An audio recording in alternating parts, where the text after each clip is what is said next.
Добрый день, шановное господарство. У эфиры Белсата живий недільний стрим. З вами працюють Ярослав Стешик і Віталь Бабін. Вітаємо господарства і Христос у Воскрос. Сапраўды Воскрос? Сапраўды Воскрос, кажуть православные верники один одному у сённяшні день. І ми будемо розмовляти не тільки про традиційне свято, церковне свято, яке зв'язане з життям усіх білорусів. Як виглядає зараз святкування? Поговоримо уже неўзабаве, ну а пакуль невялічкі анонс, што вас чакае на сённяшнім стрыме.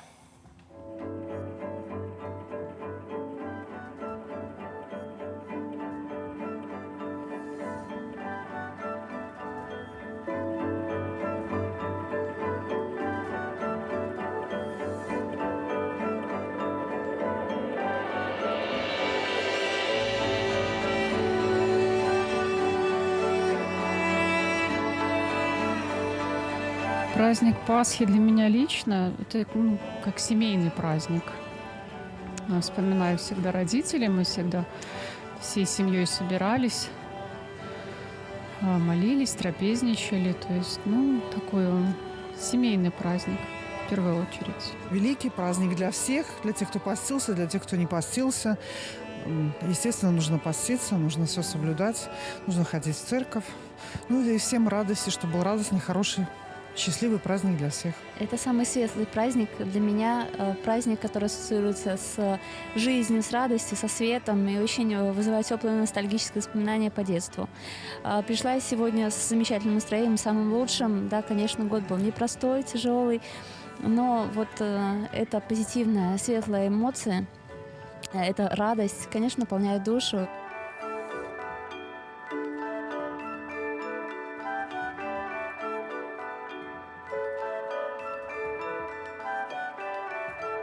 Мама вот вообще умница, испекла 4 кулича нам на всех. Яйца покрасили тоже. Все по традициям сделали. Сейчас все вместе собрались. Будем праздновать.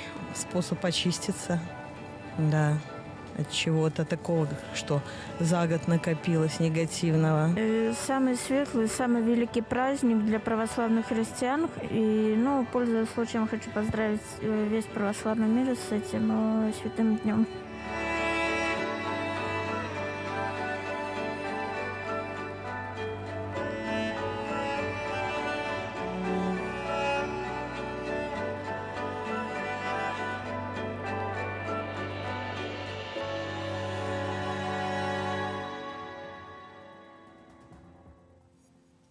Вось так святкавалі Вялікдзень у Менску падчас усяночнай малітвы. Гэта мы ведаем, такая традыцыя маліцца ўсю ноч для таго, каб праславіць Ісуса Хрыста, бо ён у Воскрос чым даў людзям, усяму чалавецтву магчымасць вечнага жыцця. І пра гэта мы паразмаўляем больш падрабязна. З намі на сувязі отец Владимир. Добрый день. День добрый. Христос воскросе, як кажуць перадусім. Сапраўды воскрос. І вось такое пытанне. Ці праўду кажуць, што Вялікдзень гэта галоўнае хрысціянскае свята? Можно так сказать. У нас два таких праздника. Это, конечно же, Рождество Христово и Воскресение Христово. Наколькі Пасха зараз, отец Владимир, важное свято для ўсіх православных вернікаў у Беларусі? Бо з аднаго боку Беларусь такая міжканфесійная краіна, аднак православных вернікаў пераважная большасць все ж таки.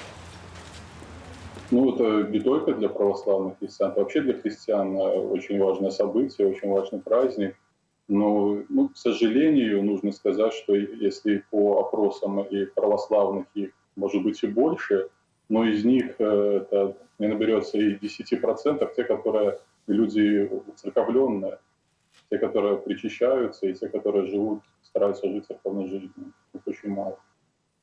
Давайте павялічым гэты адсотак. Давайте ўсё ж такі, можа, вы распавядзіце, у чым сутнасць гэтага свята, што гэта значыць? Вялікдзень, у Воскрашэнні Хрыстова. Што гэта значыць? Можа, вы распавядзіце менавіта як святар? Ну, про это можно очень много и долго говорить. Мне бы, может быть, хотелось сказать о своем видении или о своем переживании. Это, конечно, икона Воскресения Христова. Она называется, как по существу, самосхождение в ад. Когда Христос сходит к нам, сходит к человечеству, к немощному, к человечеству обессиленному. И на иконе есть потрясающий момент, когда Христос встречается с Адамом и Евой, как такими представителями человечества, ну, что ли, самыми древними. И у Адама не хватает даже сил, чтобы полноценно протянуть руку навстречу Христу. У него есть такое движение, но это движение как бы перехватывает Христос и берет его не за ладонь, а берет его за запястье. Как иконописец попытался передать этот момент, что у нас нет сил полностью ответить на это событие и, быть может, его и воспринять, его осмыслить, но хотя бы какое-то движение навстречу этому Христос всегда нас опережает и ждет хоть какого-то намека на нашу попытку встречи с ним. Звыкла, а вось у гэты дзень, а дакладней у ноч перад Уваскрасеннем Христовым людзі прыходзяць у храм памаліцца, а таксама пасвяціць яйкі, святочныя кулічы. Гэта старадаўняя такая традыцыя у хрысціянскіх вернікаў. А якую традыцыю менавіта варта захоўваць беларусам у сувязі з тым, што, канешне ж, мы заўсёды звыкліся да таго, што на стале мусяць прысутнічаць асобныя стравы, так? Аднак і не толькі гэта, можа быць, больш падрабязней вось пра гэтыя традыцыі, якія захоўваюцца і сёння, аднак пра якія варта памятаць. Да, мне бы очень хотелось сказать, что вот это то, что вы называете древней традицией, приходить в Великую Субботу, освящать куличи, это очень бы хотелось, чтобы это исчезло. Великая Суббота — это день тишины и день спокойствия. И, например, для меня, как для священника, это всегда было такое ужасное, честно говоря, переживание, когда сотни людей приходят только для того, чтобы вот на них там попала водичка, и тут же они разворачиваются и уходят, и как-то, не знаю, проходят мимо Пасхи. Это не существо праздника, это молитвы, которые читаются на освящение, там, снеди, они читаются в конце литургии.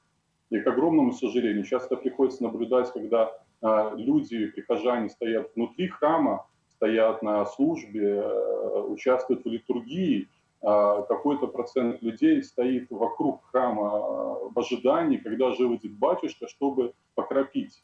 То есть это вот такая евангельская история, когда много званых, и открыты двери храма, и брачная вечеря, пасхальная вечеря совершается вот, войди и присутствуй, но люди сами от этого отворачиваются и остаются вне закрытых дверей.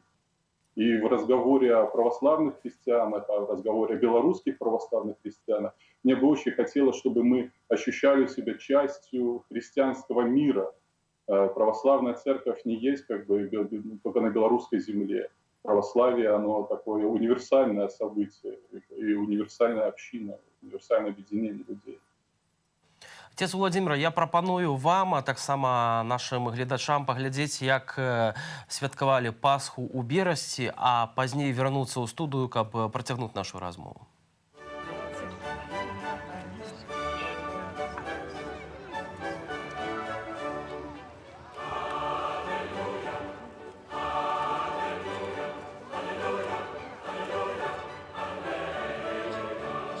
Христос прыйшоў у гэты свет і быў распяты за нас для таго, щоб забраць усе грахі чалавецтва і спасці гэтае чалавецтва. Таму мы павінны шанаваць гэты дзень, шанаваць Хрыста і шанаваць усіх на зямлі людзей, якія толькі ёсць.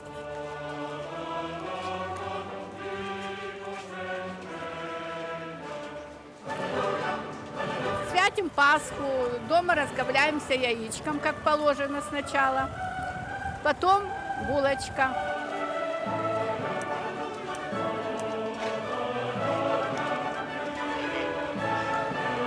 Мы соблюдаем традиции, которые соблюдали наши предки, и вот детей приучаем к этим традициям. семейный, добрый праздник, который хочется всегда отмечать в кругу семьи.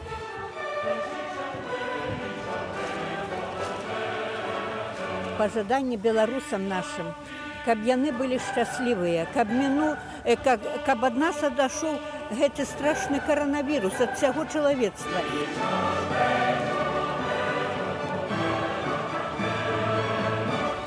Света в жизни. Наверное, самое главное. Света, добра. Счастья, спокойствия на душе, мирного неба и всего самого лучшего.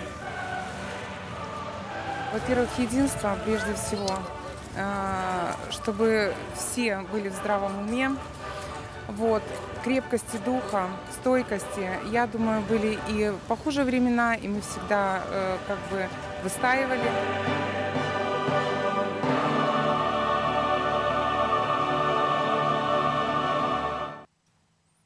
Ну вось, як бачым, ёсць людзі, якія памятаюць асноўны сэнс гэтага свята. У воскрешэнні Хрыста пасля пакутлівай смерці, што пазбавіла чалавецтва ад гэтага пекла, у якім мы жылі да Хрыста, можна так сказаць. Але спадар Владимир, айцец Владимир, не сакрэт, што цяпер беларусы перажываюць даволі цёмныя, страшныя часы, і кожны дзень мы сутыкаемся з гвалтам, з нянавісцю, людзей просто на вуліцах збіваюць, затрымліваюць, катуюць, потым у турме ні за што зневажаюць.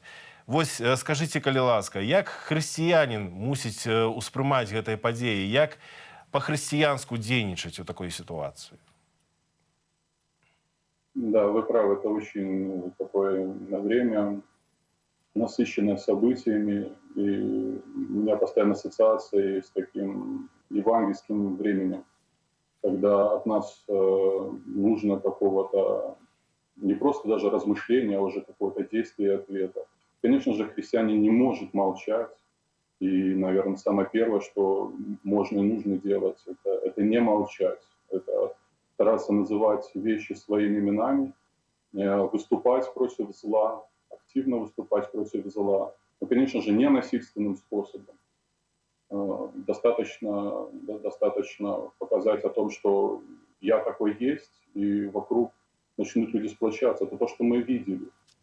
Люди выходят, находят единомышленников, находят не только христиане. Чувство справедливости любому человеку свойственно. Но если ты сам оказался в ситуации насилия, здесь, конечно же, это и страшнее, и сложнее. И здесь встает вопрос и тема мести, и отмщения. И это то, над чем придется нашей стране, нашей Беларуси решать этот вопрос, выносить это в публичное пространство, как нам нужно реагировать на это. Я надеюсь, что это время придет.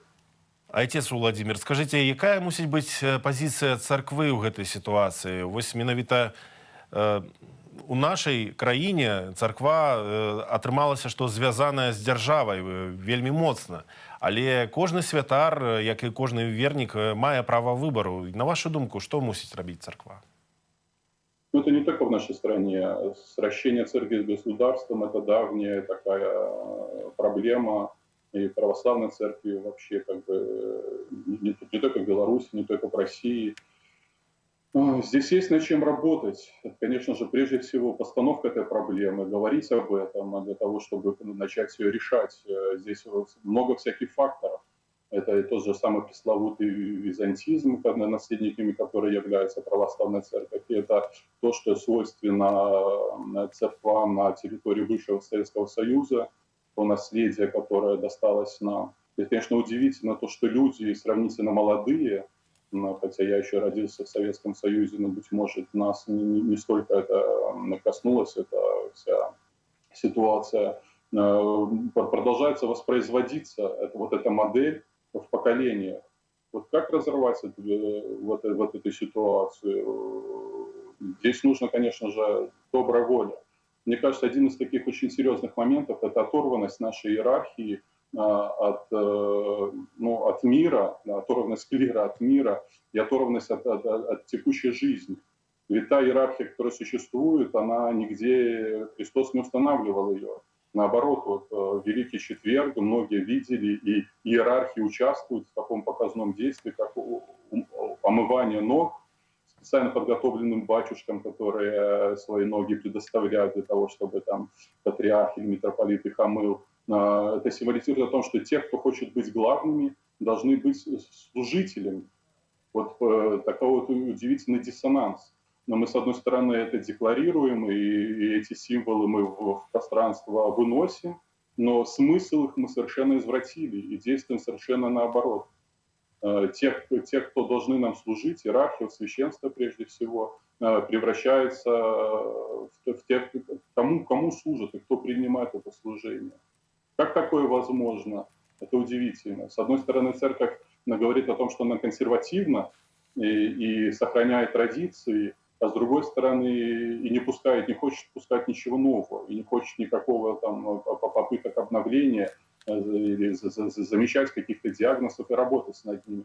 А с другой стороны, постоянно какие-то новшества в церковь приходят, они привносятся, скажем так, искушения слева, и они становятся традиционными. И они уже поднимаются на такой флаг традиционализма и требуют себе поклонения. Здесь есть огромный... У той же час, отец Владимир, вы кажете про давнюю сувязь поміж церковью и державой, и православный атеист, як він себе сам называе, Александр Лукашенко, традыцыйна ў гэты дзень, у Вялікдзень, едзе у храмы, сёння ён наведвае тураў і кажа пра захаванне міру, спакою у Беларусі, а зусім іншая карціна, конечно, гэта назіраецца, ці няма адчування вось такога кантрасту о том, што у такі святы дзень, нават калі ўжо не казаць пра год народнага адзінства, якім ён заяўлены, 2021 год, у такі святы дзень вось кіраўнікі дзяржаў, гэта мы назіраем не толькі ў Беларусі, прыходзяць у царкву, кажуць пра мір, супакой, і разам з тым гэтая ж дзяржава вось чыніць гэты гвалт у турмах, як мы ўжо размаўлялі і на вуліцах нашых гарадоў. Ну, получается, что иерархия позволяет это делать. Очевидно, какие-то, не знаю, дивиденды с этого и имеет иерархия.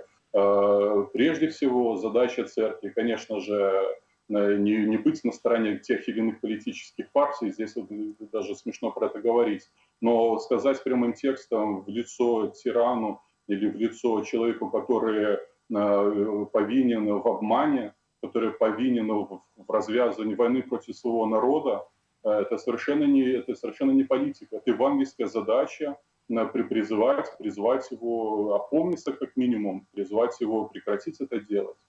Почему эта иерархия не делает, это как-то остается на совести этих людей. Мне даже кажется, что если бы мы были в ситуации, когда православная церковь Беларуси поддерживалась и придерживалась такого тотального нейтралитета, всячески уходила от каких-либо оценочных заявлений, нас бы это все равно бы, как православных, как людей верующих, это бы не удовлетворило бы. Потому что здесь не стоит задача о каких-то политических предпочтениях. Сказать человеку, который творит насилие, что он тиран, это не политика, это евангельская задача.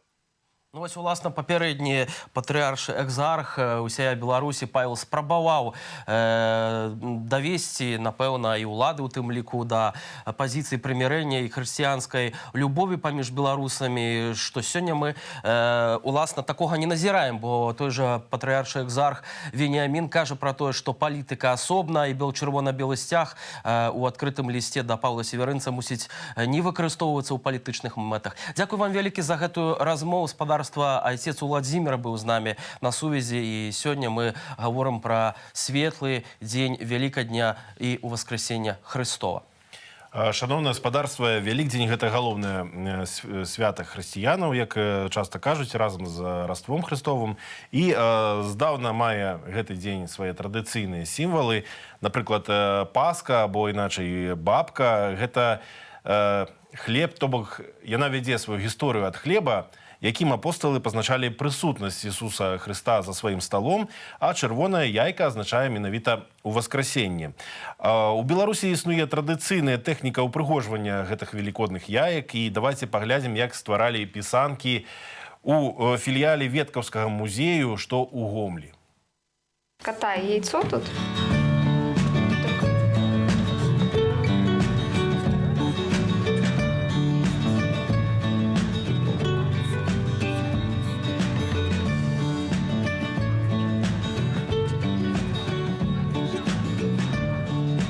Цикл мастер-классов, на которых все желающие могут не только узнать, но и воплотить в жизнь одну из техник традиционных, используемых наших предков по украшению пасхальных яиц.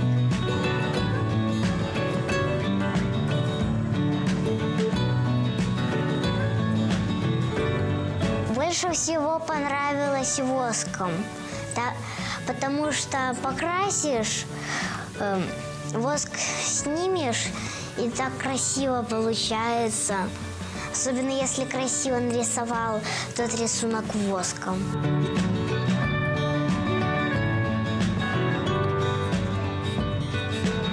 А еще очень интересное смешение цветов получились. Например, синий с зеленым. Такой голубоватый, зеленоватый получился.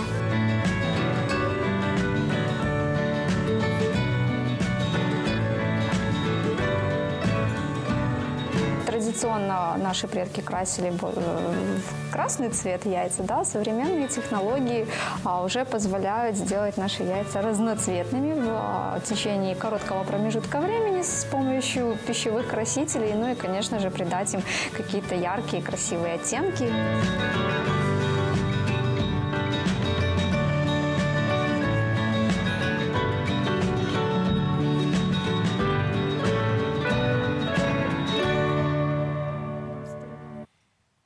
Віншуюць беларусам са светлым святам Вялікадня і беларусы, якія пражываюць стала ў Маскве. І таксама робяць акцыі падтрымання рэгулярна, што праўда, яны не заўсёды праходзяць без прэцэдэнтаў.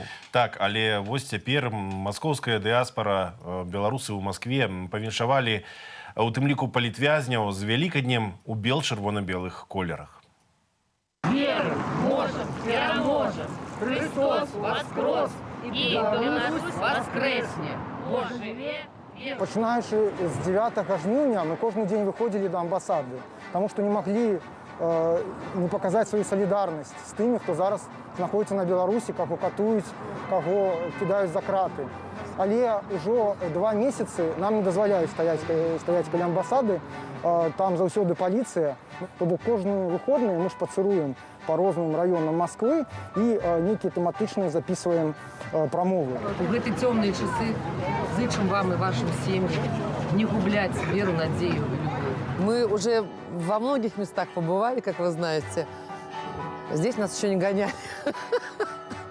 Здесь красивая церковь. Это церковь в бело-красных тонах. Нам понравилось даже чисто визуально.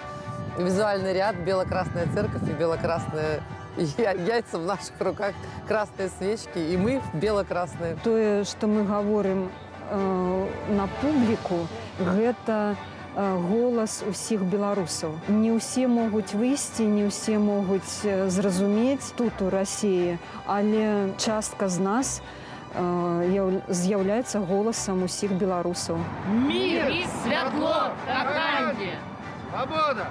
В этот день трудящиеся выходили бороться за свои права. Сегодня белорусы борются за свои права, и этот праздник подходит в этой борьбе.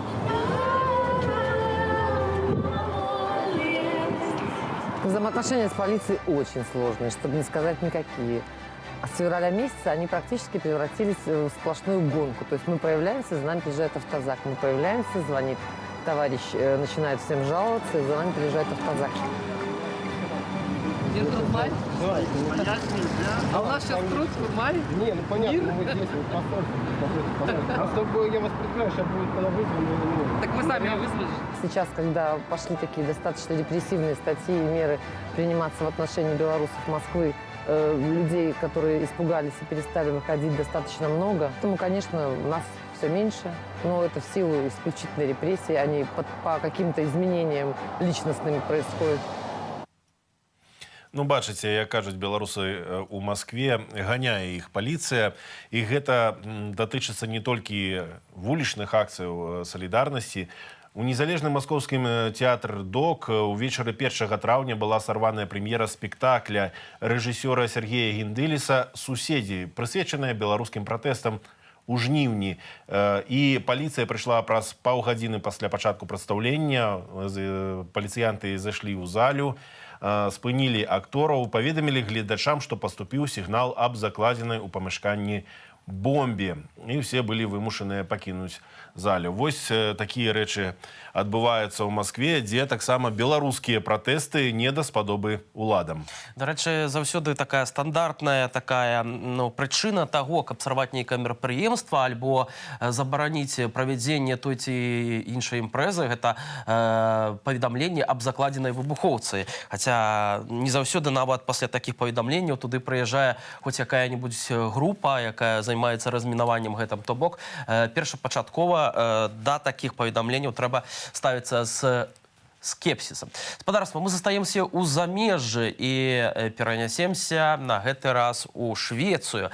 Народнае антыкрызіснае ўпраўленне, якое ачольвае Павел Латушка, уважліва сочыць за тым, каб замежныя кампаніі не супрацоўнічалі з рэжымам Александра Лукашэнкі. На пачатку красавіка НАУ заўважыла, што тым не менш з беларускімі ўладамі супрацоўнічае кампанія Siemens. Нямецкая кампанія Siemens, яна пастаўляе газавыя турбіны на беларускую атомную электрастанцию.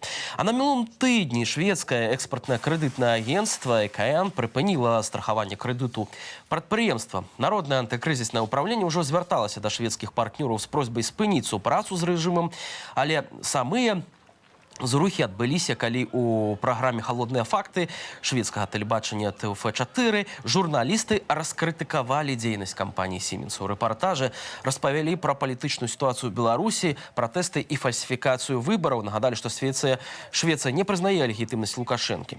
Пасля гэтага шведскае экспартна-крэдытнае агентства паведаміла, што мусіць падумаць над падтрымкай кампаніі. Улады Швецыі не маюць права ўплываць на канкрэтнае рашэнне, нягледзячы на тое, што АКН дзяржаўная структура. Вось пра гэта, пра ўсё спадарства мы і пагаворым з прадстаўніком народнага антыкрызіснага ўпраўлення Мікалаем Пракоф'евым. Вітаем вас.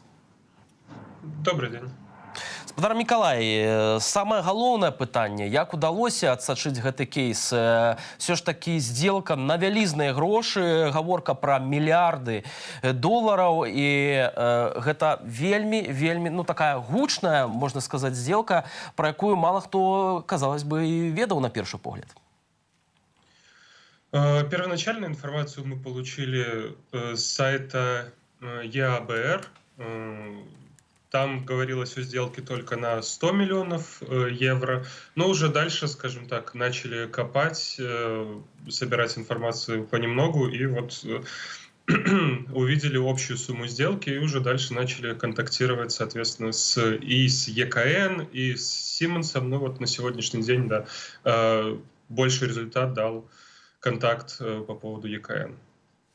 Ну, важліва сачылі і журналісты ў Швецыі за гэтымі працэсамі. Як адрэагавалі, мы бачым, а цікава, як адрэагавалі на гэта, уласна, беларускія ўлады, Міністэрства энергетыкі. Ведаю, што цяпер ёсць варыянты таго, што яны захочуць запатрабаваць ад Siemens вось гэтых штрафных санкцыяў.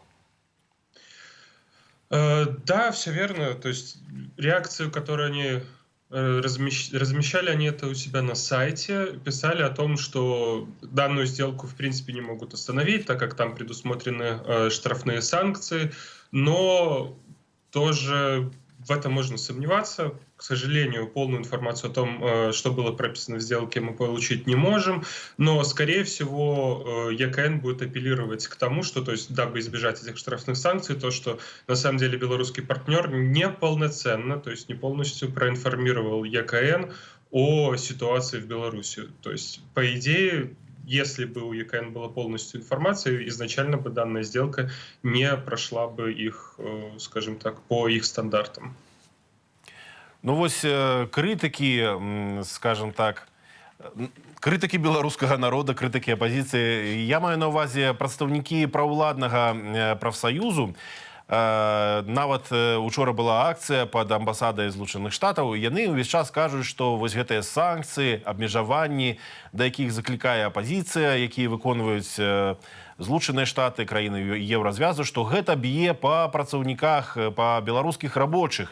Ну, ці варта гэтым займацца, калі ў выніку людзі будуць менш зарабляць, калі ў нас будзе эканамічная ситуация пагаршацца? Она и так уже куды, можно сказать, горшая, правда? Именно, то есть здесь не нужно забывать о том, что уже на сегодняшний день ситуация очень нестабильная, если не сказать большего, что увольнения и так, скорее всего, будут в ближайшее время с санкциями или без, потому что уже экономика не может себя содержать. Поэтому санкции только ускоряют в данном случае уход режима, то есть сокращают финансовые потоки. Вот на этом, скажем так, на этой части мы и сосредотачиваемся. Даже по конкретно этой сделке, казалось бы, что здесь просто поставка газовых турбин, но давайте не будем забывать о том, что Siemens в Беларуси аффилирован с Лукашенко. То есть, что здесь можно сразу понять, как будут использованы деньги, полученные точнее, немецких банков, а платить потом за это должны будут белорусы своими налогами, то есть платить проценты по этим кредитам. Вот простейший пример того, как все это происходит и почему конкретно санкции нужны, потому что за все подобные действия рассчитываться потом нам, белорусам. Ну, таксама нам вядома, што нямецкая кампанія Siemens у Беларусі супрацоўнічае з Менск Энерга, якую мы бачылі на сваіх экранах. І вось на Менск Энерга было звольнена больш за 80 працаўнікоў менавіта за палітычную пазіцыю, за тое, што яны выказвалі думку, то бок людзей звальняюць дзесяткамі з беларускіх дзяржаўных прадпрыемстваў, не чакаючы ніякіх санкцыяў. Прынамсі, вось гэтыя факты мы ведаем. На вашу думку, што можа спыніць вось гэтыя прадпрыемствы, можа Беларускалій, напрыклад, што можа спыніць дырэкцыю ад звальненняў палітычных?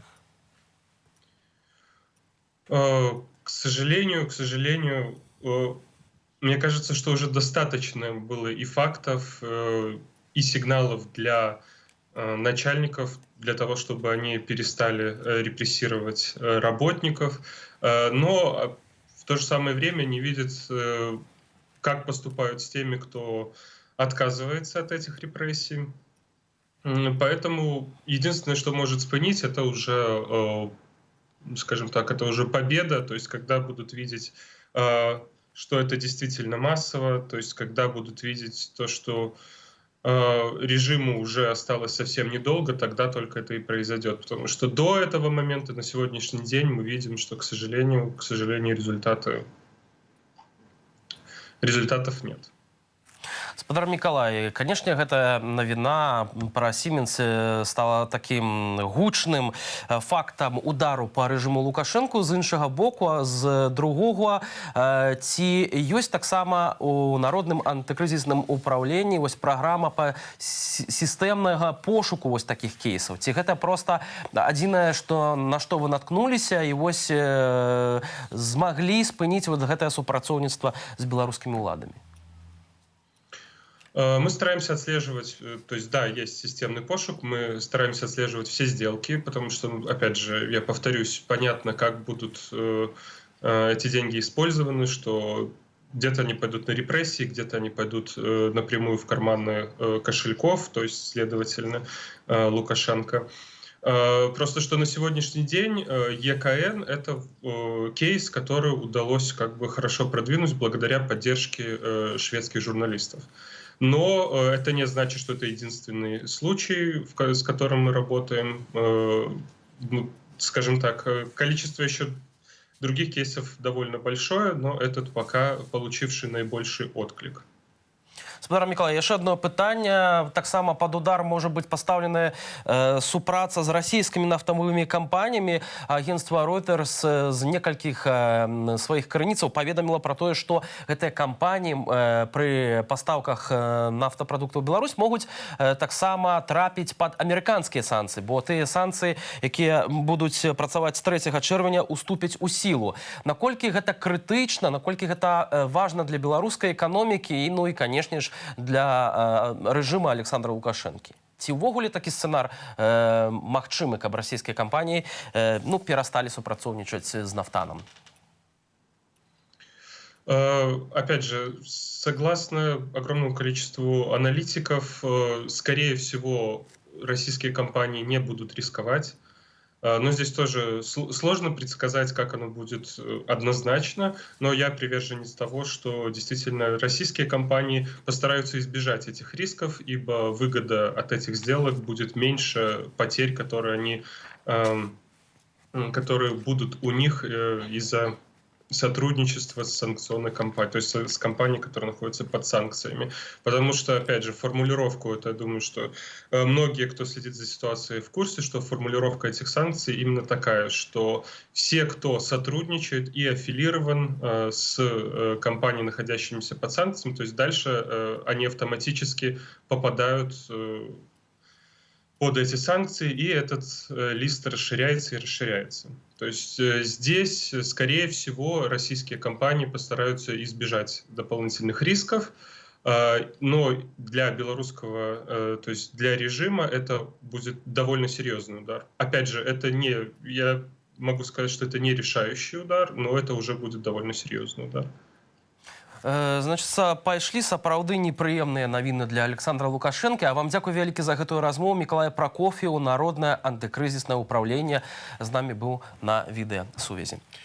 А мы працягваем спадарства падводзіць вынікі гэтага тыдня. І вось адзін з самых галоўных вынікаў – гэта крымінальная справа, якую распачала і працягнула Камітэт дзяржаўнай бяспекі Беларусі. Так, і КДБ назваў усіх падазраваных у гэтай крымінальнай справе пра спробу забойства Лукашэнкі, дзяржаўнага перавароту. Гэта Юрась Зянковіч, Александр Фядута, Рыгор Кастусёў, Вольга Галубович, Дмитрий Шчыгельскі, Александр Перапечка, Павел Кулаженко, Віталь Макаренко і Ігор Макар. Всего 9 чалавек, правда? Так. Толькі некаторыя з іх знаходзяцца ў следчым ізалятары КДБ, у амерыканцы. Усе спадарства бачылі, напэўна, інфармацыю пра тое, што ў Маскве быў затрыманы Александр Федута і Юрай Зянковіч. Таксама дзяржаўнае тэлебачанне АНТ паказвала ўжо не адзін фільм пра гэта, у тым ліку адзін з апошніх такіх фільмаў – гэта «Убіць прэзідэнта». Ну, так яны гэта назвалі.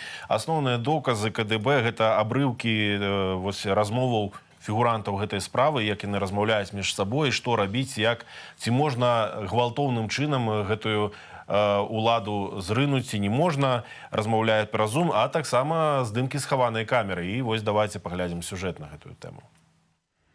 Двухсерыйны фільм «Забіць прэзідэнта» працаўнікі АНТ анансавалі з абяцаннем шчырых прызнанняў фігурантаў справы ў арганізацыі перавароту і спробы забойства Лукашэнкі. Але прызнанні гучалі іначай, нават у адрэдагаваным выглядзе. Я признаю себя виновным тем, что я был, по сутности, выкористан як технический организатор. Я признаю себя виновным в участии в заговоре. Признаю свою вину у тем, что дал магчымасць вот этим людям утягнуть себе такие размовы. Што паказалі новага, дык гэта здымкі схаванай камерай, на якіх юрыст Юрась Зянковіч размаўляе ў менскай кавярні і ў рэстаране з кадэбістамі, якія выдаюць сябе за вайскоўцаў. Будем выходить тогда на Госдепартамент, чтобы помогали это сделать. За мной стоит также еврейский капитал Америки. У меня очень хорошие отношения с American Jewish Committee. Ужо ў ізалятары КДБ Зянковіч кажа, што ў Злучаных Штатах сустракаўся з чалавекам, які мог быць з ЦРУ. І гэта асноўныя доказы разам з апублікаванай раней Zoom-канферэнцыяй. Там беларускія грамадскія дзеячы, у тым ліку Рыгор Кастусёў, абмяркоўваюць, ці магчыма змяніць уладу гвалту без ужывання гвалту. Фільм АНТ відавочна прапагандысцкі. Ягоная мэта – паказаць мірны пратэст як зграю узброеных злачынцаў, мяркуе Віталь Цыганкоў. Мэта гэтага фільма паказаць, што яны з гэтай змоўчкі не хацелі вось мірна чакаць, калі Александр Лукашенко сам надумае сысці, не гледзячы ні на што, а вырашылі гэты працэс нейкім чынам падштурхнуць.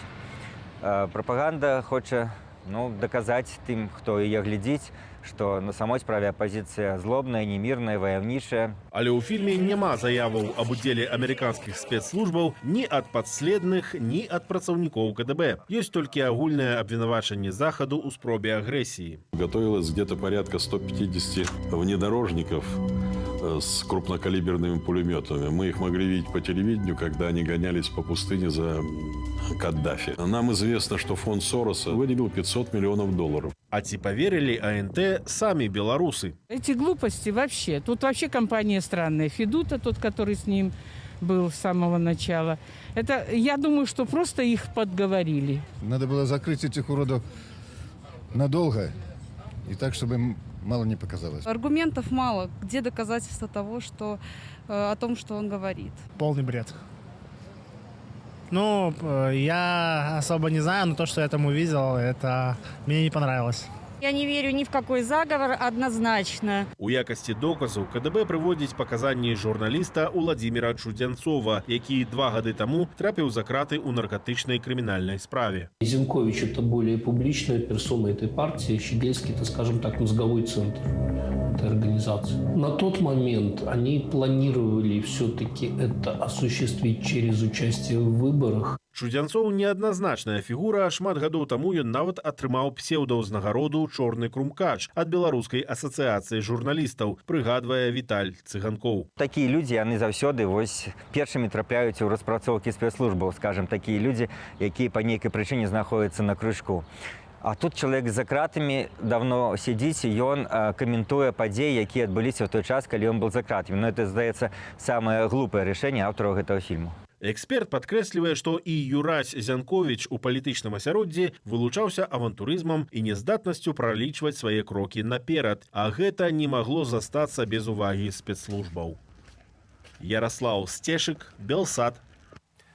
Шановное гаспадарства, гэтую тэму мы працягнем абмяркоўваць з нашым госцем. У студыі з'явіўся Андрэй Ягораў, аналітык Цэнтру еўрапейскай трансфармацыі. Андрэй, добрый дзень. Добрый дзень, Ярослав.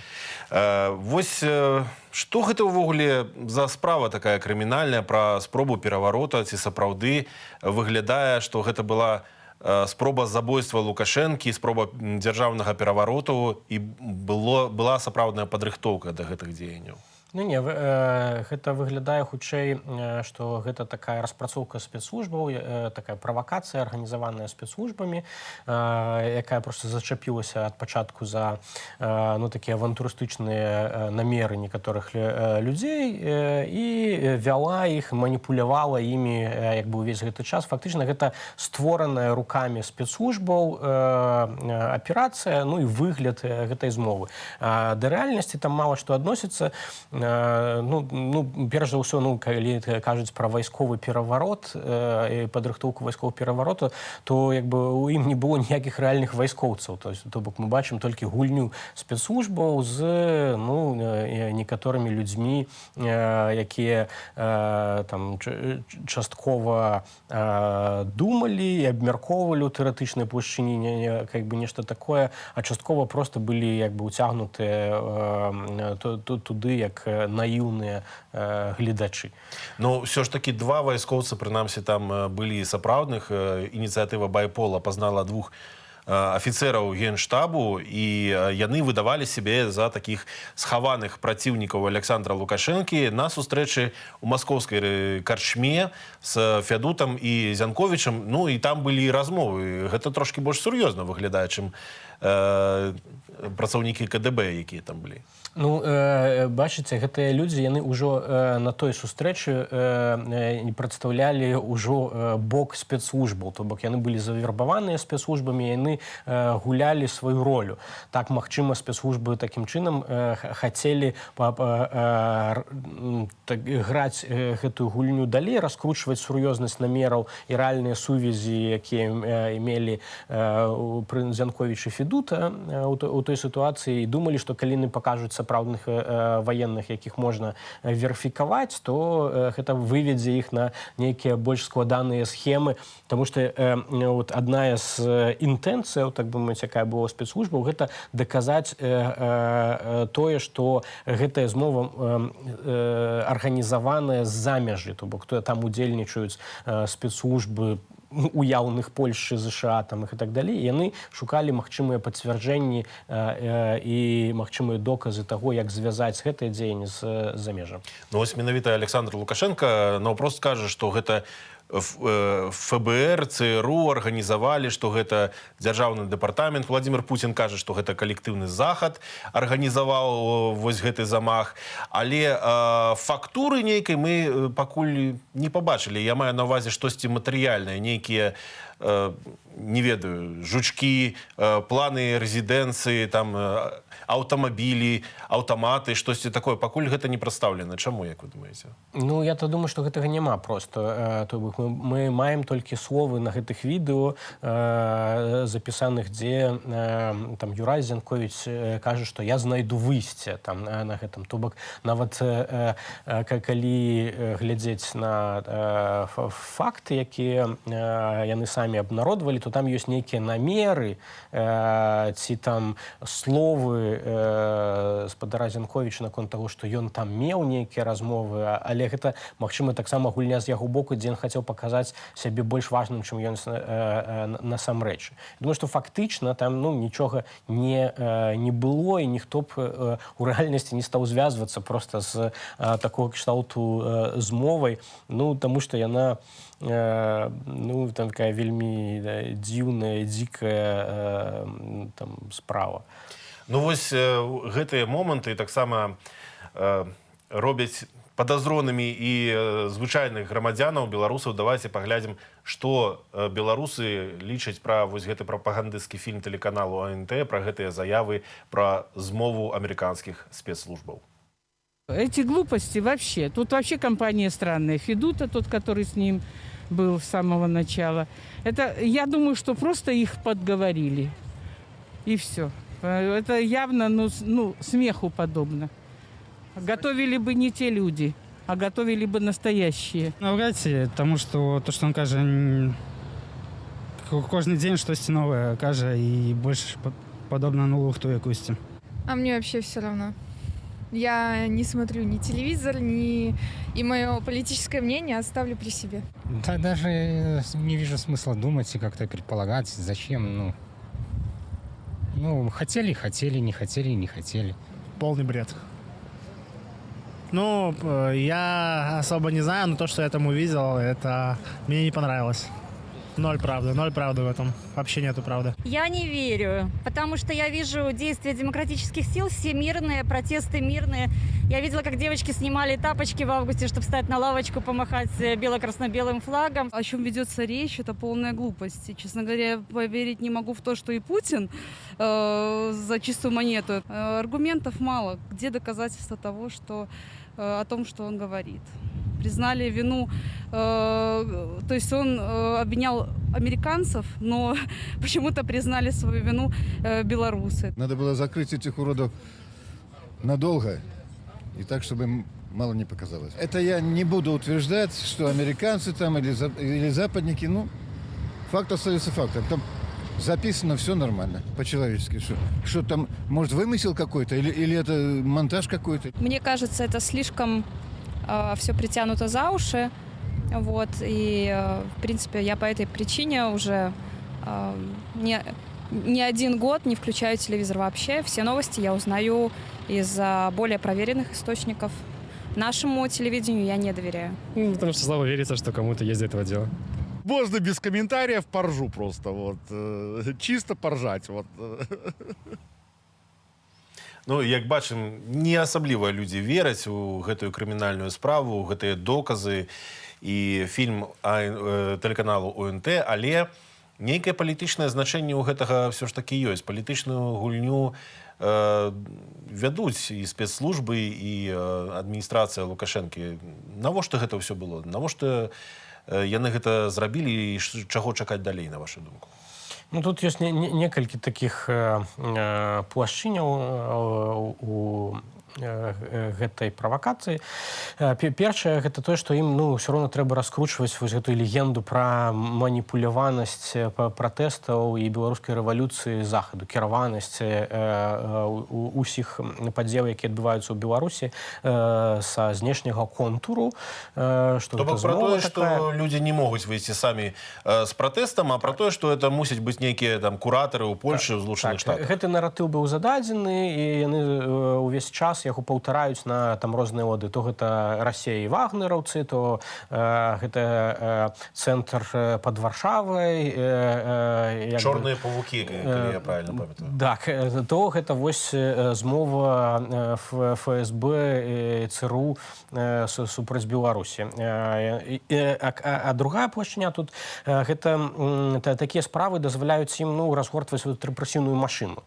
То бок, калі ёсць гэтая змова, тады ўзбуджаецца там справа, і пад яе можна падцягваць розныя іншыя справы, завязваючы гэта ўсё ў адзін вузел, як бы апраўдваючы гэтыя масавыя рэпрэсіі тым, што ёсць сапраўды нейкая змова, спроба сілавога захопу ўлады ў Беларусі. Таму цяпер яны будуць яшчэ больш сажаць. Так, і гэта з'яўляецца такім апраўданнем для разгортвання ці працягу працы рэпрэсіўнай машыны, утрымання людзей у турмах і гэтак далей. Але звычайна такога кшталту рэчы яны маюць кароткатэрміновы эфект. То бок людзі забываюцца потым пра гэта. Пра вагнераўцаў ўжо ніхто не памятае, і пра ролю Расіі там у інспіраванні нібыта таго, што адбывалася ў Беларусі. Трэба нешта новае.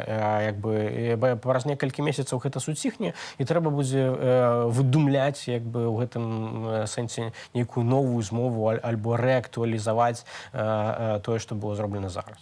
То бок мы можам чакаць яшчэ новых прапагандысцкіх нейкіх фільмаў, нейкіх такіх расследаванняў тэлеканалу БТ, ОНТ пра тое, як яшчэ штосьці там такое адбываецца, але спадарства палітвязняў з кожным днём у Беларусі становіцца ўсё больш, і адзін з палітвязняў гэта наш калега з горадні Дзяніс Івашын, журналіст выдання «Новы час». Журналіст-расследавальнік, сярод іншага ён расследаваў тое, што у Беларусі знайшлі прытулак спецназаўцы Віктара Януковіча, Беркут, вось гэтыя людзі, якія ўцяклі з Украіны, якія раней працавалі там у сілавых органах, а цяпер шмат хто з іх знайшоў працу ў беларускай міліцыі, канкрэтна ў менскім АМАПе. Там у іх ужо ёсць беларускае грамадзянства, у іх ужо ёсць афіцэрскія званні. І Дзяніса пасадзілі ў следчы ізалятар, яму інкрымінуюць артыкул 365 крымінальнага кодексу «Умяшанне ў дзейнасць супрацоўнікаў органаў унутраных справаў». І жонка Дзяніса спрабавала перадаць яму перадачу вось зараз, але гэтага не адбылося. Дадзім ёй слова.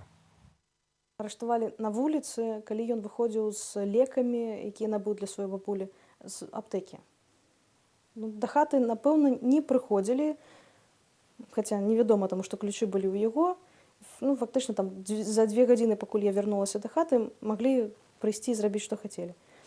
А ўжо калі я павярнулася, мяне чакалі практычна там пад пад'ездам, і ўжо разам пайшлі да хаты праводзіць вобшук. Тыдзень гэта чакалі, каб 1 траўня прынесці перадачку, і нас учора агарошылі, што перадачкі мы не прымаем, таму што Дзяніс сядзіць у карцеры. Колькі, з якой прычыны, невядома абсалютна. Гэтым тыдні адвакат таксама не патрапіў да яго. Спадзяемся, што ў панядзелак атрымаецца, і мы даведаемся хаця б прычыну этого пакарання нутранага. Таму што, сапраўды, якую норму нутранага распарадку мог парушыць, каб трэба было саджаць яго ў карцер. Не біўся ж ён з сукарамі, гэта ж уявіць. Вось такая гісторыя пра нашага калегу з горадні Дзяніса Івашына. Журналіст, які сядзеў увесь час, умоўна кажучы, за кампутарам і пісаў артыкулы, расследаваў метадам ОСІНТ, то бок гэта пошук праз адкрытыя дадзеныя, ніякіх сакрэтных дадзеных там ён нідзе не ўзламываў. І вось сядзіць цяпер у гарадзенскай турме. Чаму журналістаў пераследуюць зараз у Беларусі, на вашу думку? Ну, гэта, конечно, спроба спрыняць поток альтэрнатыўнай праўдзівай інфармацыі пра тое, што адбываецца ў Беларусі, нейкім чынам не скараціць доступ да гэтай інфармацыі з боку грамадства. І гэта робіцца пастаянна, але асабліва апошнія гады беларускае грамадства стало значна больш арыентавацца на альтэрнатыўныя крыніцы інфармацыі, то бок на інтэрнэт, на незалежных блогераў, на незалежныя парталы, і гэта значна большая колькасць аўдыторыі, чым была раней. То бок і гэтыя людзі, іх стала больш просто па колькасці аўдыторыі, чым гледачоў тэлебачання. І людзі сталі... Больш цікавіцца палітычнымі тэмамі ці просто перасталі давяраць дзяржаўным тэлеканалам? Там две такія тэндэнцыі. Па-першае, аўдыторыя незалежных медыя ўсіх, калі мы берем, яна перавысіла аўдыторыю дзяржаўных тэлеканалаў, якая ёсць. Людзі арыентаваны на інтэрнэт, а ў інтэрнэце дамінуюць незалежныя сродкі масавай інфармацыі, аўдыторыя незалежных сродкаў масавай інфармацыі больш. А другая — гэта давер. Асабліва пасля ковіду давер да дзяржаўных медыя драматычна знізіўся і падвысіўся да незалежных медыяў, увогуле незалежнага грамадства. То бок пабачылі грамадзяне, што дзяржаўныя СМІ іх падманваюць, таму што не супадае карцінка ў тэлевізары з тым, што яны бачаць вакол сябе ў сваім родным горадзе. На пачатку 2020 года ўвесь час сказалі, што пандэмія каронавіруса — гэта псіхоз, а ўжо ў кожным беларускім горадзе пачыналася такое, што людзі хварэюць і няма месца ў шпіталях. Так, хлусня стала відавочнай, гэта стала супярэчыць той інфармацыі, якую людзі атрымоўваюць ад сваіх сяброў, блізкіх, знаёмых і гэтак далей. Ну і людзі патрабавалі нейкіх выразна ясных і праўдзівых навінаў пра гэта, але не мелі гэтага. І гэта таксама было для іх відавочна, і тут адбыўся гэты зрух і падзенне даверу да гэтага. А паколькі дзяржаўныя медыа прапагандысцкія, яны, скажем так, не ўмеюць працаваць з аўдыторыяй і працаваць з нармальнай інфармацыяй, ім не даюць магчымасці, магчыма, нават калі журналісты дзяржаўных медыа і хацелі б некаторыя гэта рабіць, у них няма гэтай магчымасці, таму абіраецца, тады трэба проста задавіць незалежны поток інфармацыі. І таму яны паступаюць такім чынам, рэпрэсіўна, спрабуючы абмежаваць дзейнасць незалежных медыяў і дзейнасць незалежных журналістаў. З Івашыным, правда, там яшчэ адзін аспект ёсць. Канешне, іх вельмі хвалюе деананімізацыя супрацоўнікаў сілавых структураў. Гэта іх вельмі непакоіць. І нават калі гэта адбываецца праз метады асінт, праз даступныя дадзеныя, якія проста вывядзенне гэтага ў публічнасць, у даступнай для людзей форме, іх вельмі непакоіць. Таму што ўсё ж такі апублічванне — гэта адная са спробаў грамадскага контроля і ціска на тых людзей, якія сёння парушаюць правы чалавека ў Беларусі. Я нагадаю нашым гледачам, што аднаго з беркутаўцаў, Дзяніс Івашын, апазнаў сярод менскіх амапаўцаў, у тым ліку з дапамогай міліцэйскай газеты, аднаго з выданняў, дзе былі вынікі спаборніцтваў па рукапашнаму бою, і там было падпісана імя, прозвішча, была фатаграфія. Вось такім спосабам іх і знаходзяць у адкрытых СМІ, у адкрытых выданнях. І балаклавы не заўжды дапамагаюць, як мы бачым.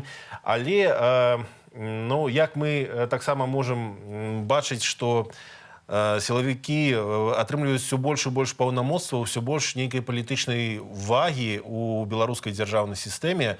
Ці гэта ўвогуле зваротны працэс? Ці можа быць так, што заўтра будзе нейкая адліга?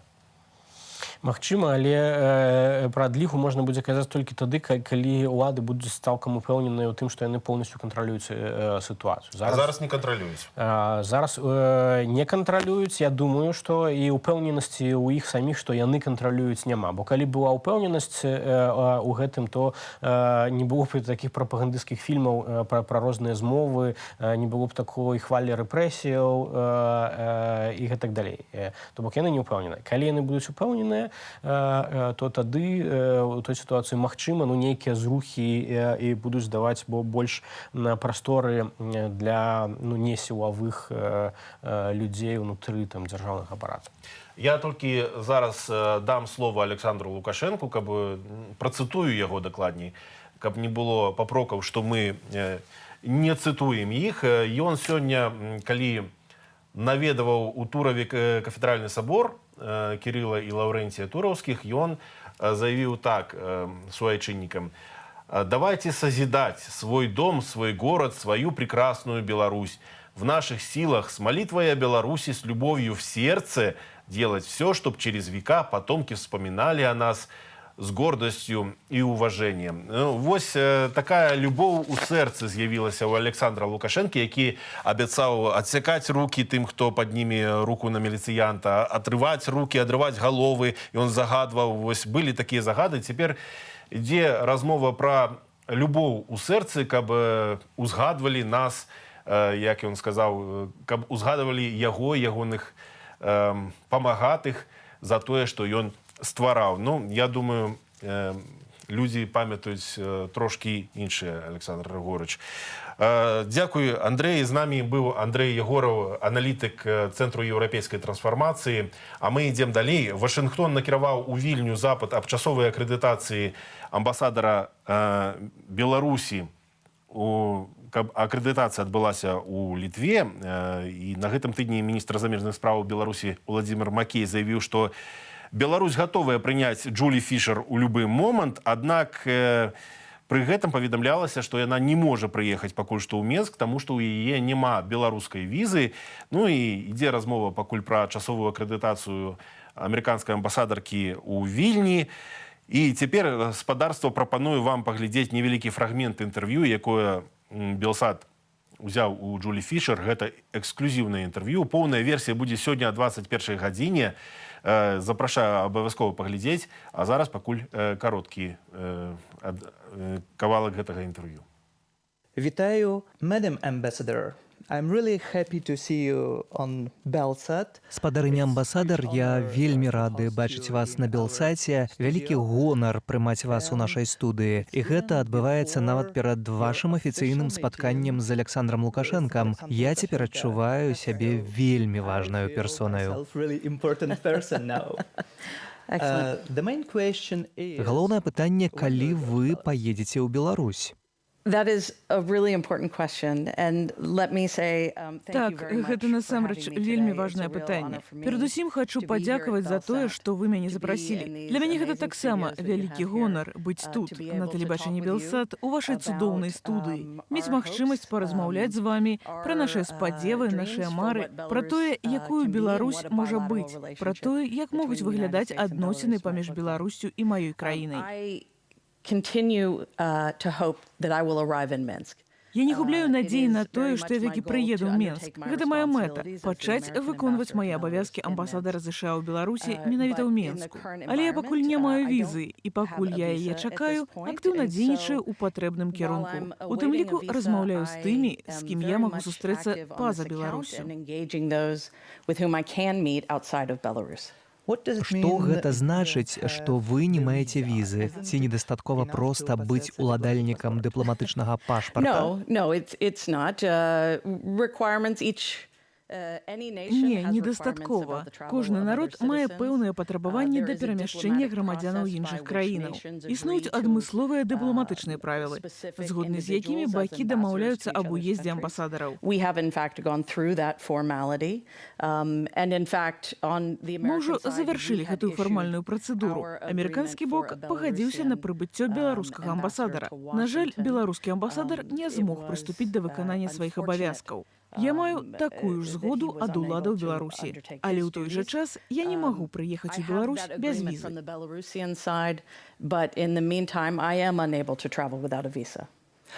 Міністр замежных справаў Владзімир Макей заявіў некалькі дзён таму, калі амерыканскі амбасадар хоча прыехаць, каб казаць пра нелегітымны рэжым, то не мае сэнсу прыязджаць. Але ж ці магчыма паехаць у Беларусь, каб быць маўклівай?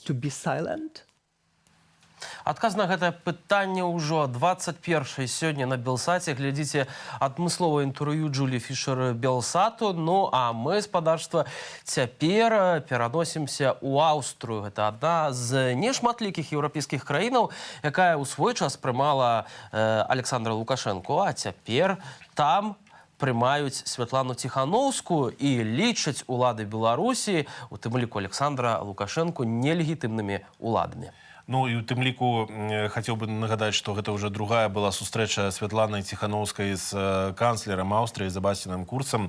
Лідарка беларускай апазіцыі сустрэлася практычна з усім кіраўніцтвам Аўстрыі, міністр замежных справаў, прэзідэнт, кіраўнікі парламенцкіх фракцыяў, і наша калега Тацяна Рэут паразмаўляла са Святланай Ціхановскай пра вынікі гэтага працоўнага візіту ў вашай увазе. Святлана, з якім настроем вы пачынаеце свой другі ўжо ў гэтым годзе еўрапейскі тур? С боевым настроением. Мы знаем, куда мы движемся, чего мы хотим, и мы транслируем желание всего белорусского народа на международном уровне. Сёння у вас адбылася сустрэча з аўстрыйскім прэзідэнтам. Распавядзіце, як яна адбылася, якія ваши ўражанні, чаго дамагліся?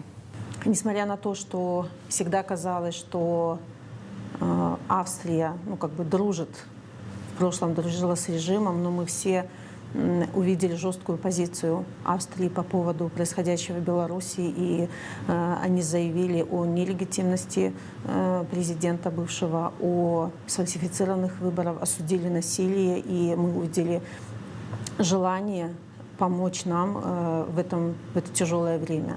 Сапраўды, стасункі Беларусі і Аўстрыі, яны асаблівыя. Лукашенко 2 гады таму быў тут у Аўстрыі. Акрамя таго, ёсць эканамічныя інтарэсы, шмат аўстрыйскага капіталу ў Беларусі. Ці абмяркоўваліся гэтае пытанне, ці ўвогуле вы і ваша каманда плануеце эканамічныя фінансавыя пытанні, магчыма, рычагі ўплыву неяк выкарыстоўваць? Мы стараемся объяснить им, почему это важно сейчас, думать о людях и вести дела даже с режимом так, чтобы не унижать человеческое достоинство. Адначасова з гэтым, пакуль вы наведваеце еўрапейскія краіны, Александр Лукашенко гаворыць і абвесціў аб тым, што можа прыняць дэкрэт аб тым, што адбудзецца пасля ягонай смерці, то бок перадачу улады Радзе бяспекі. Это как переставлять стулья на тонущем Титанике. Нам нужны глубокие политические реформы через новые выборы, чтобы не оставаться в той пресловутой стабильности, в которой мы так долго живем, а двигаться вперед. Ваша каманда казала ў размове з Белсатам, што Аўстрія таксама можа быць добрай пляцоўкай для перамоваў з уладай Александра Лукашенка. Пакуль што звонку выглядае, што з ягонага боку няма ніякіх крокаў ці зацікаўленасці ў такім дыялогу. Ці гэта пакуль што трызнення такі дыялог, ці вы думаеце, што калісьці гэта адбудзецца, і калі так, то калі? Мы хотим строить новую страну.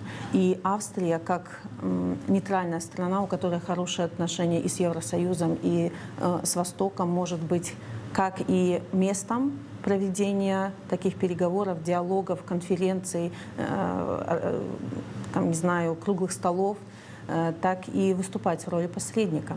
Ці ў гэтым накірунку таксама Аўстрыя добры паплечнік, каб неяк усходняга суседа, які, вядома, на якога мы глядзім з асцярожнасцю, на яго паўплываць? Надо использовать все возможности для диалога, для налаживания контактов с нашим восточным соседом. И Австрия готова такие контакты находить и налаживать эту связь.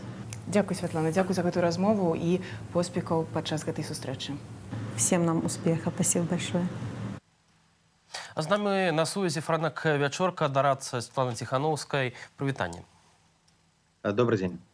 Франак, наколькі плённым быў візіт каманды Ціхановскай у Вену на гэтым тыдні? Было 2 візіты на гэтым тыдні, гэта Вена і Рым. І там падымаліся тэмы палітвязняў, спынення гвалту, ціску на рэжым, 4-го пакету санкцыяў, якім чынам прымусіць рэжым да дыялогу, якім чынам павінны выглядаць перамоўныя пляцоўкі. Гаварылі таксама пра ўдзел у Беларусі ў розных фарматах. Таксама гаварылі пра магчымасць арганізацыі нейкай сустрэчы альбо абмеркавання тэмы Беларусі ў фармаце Вялікай сямёркі, якая збіраецца ў чэрвені у Лондоне. Плённа, карысна. Самае важнае, што ёсць пэўныя крокі наперад, не пра ўсе мы можам гаварыць, але я думаю, што ўжо ў бліжэйшыя тыдні у нас з'явіцца і больш нейкіх канкрэтных плянаў, сустрэчаў, і мы спадзяемся у тым ліку з удзелам прадстаўнікоў рэжыму Лукашэнкі. Ну, власна, пра канкрэтыку хацелася б пачуць менавіта зараз, таму што вы узгадалі пра 4-й пакет санкцыяў еўразвязу, які мусілі яшчэ прыняць клей. Я не памыляюся, яшчэ ў сакавіку. Пакуль што няма ніякай канкрэтнай даты. Што з гэтым вядома? 10 траўня збіраюцца міністры замежных справаў. Беларуская тэма ўключаная ў парадак дня менавіта ў частцы актуальных справаў, дзе міністры будуць выступаць, паведамляць, ну і заявяць аб намеры санкцый увесці.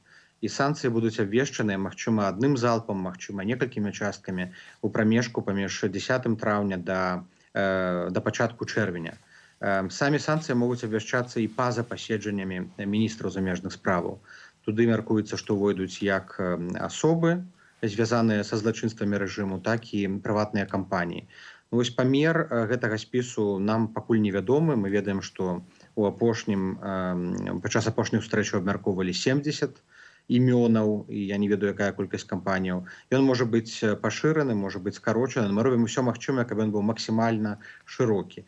І мы хочам, каб паралельна з санкцыямі быў прыняты пакет дапамогі.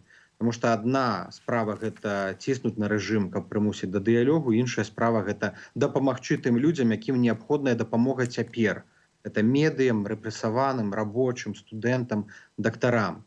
З аднаго боку ціснем, з іншага боку дапамагаем. Не забываем пра тое, што цяпер тысячы беларусаў змагаюцца кожны дзень, і еўрапейскі звяз можа дапамагчы. Вось у першую чаргу журналістам.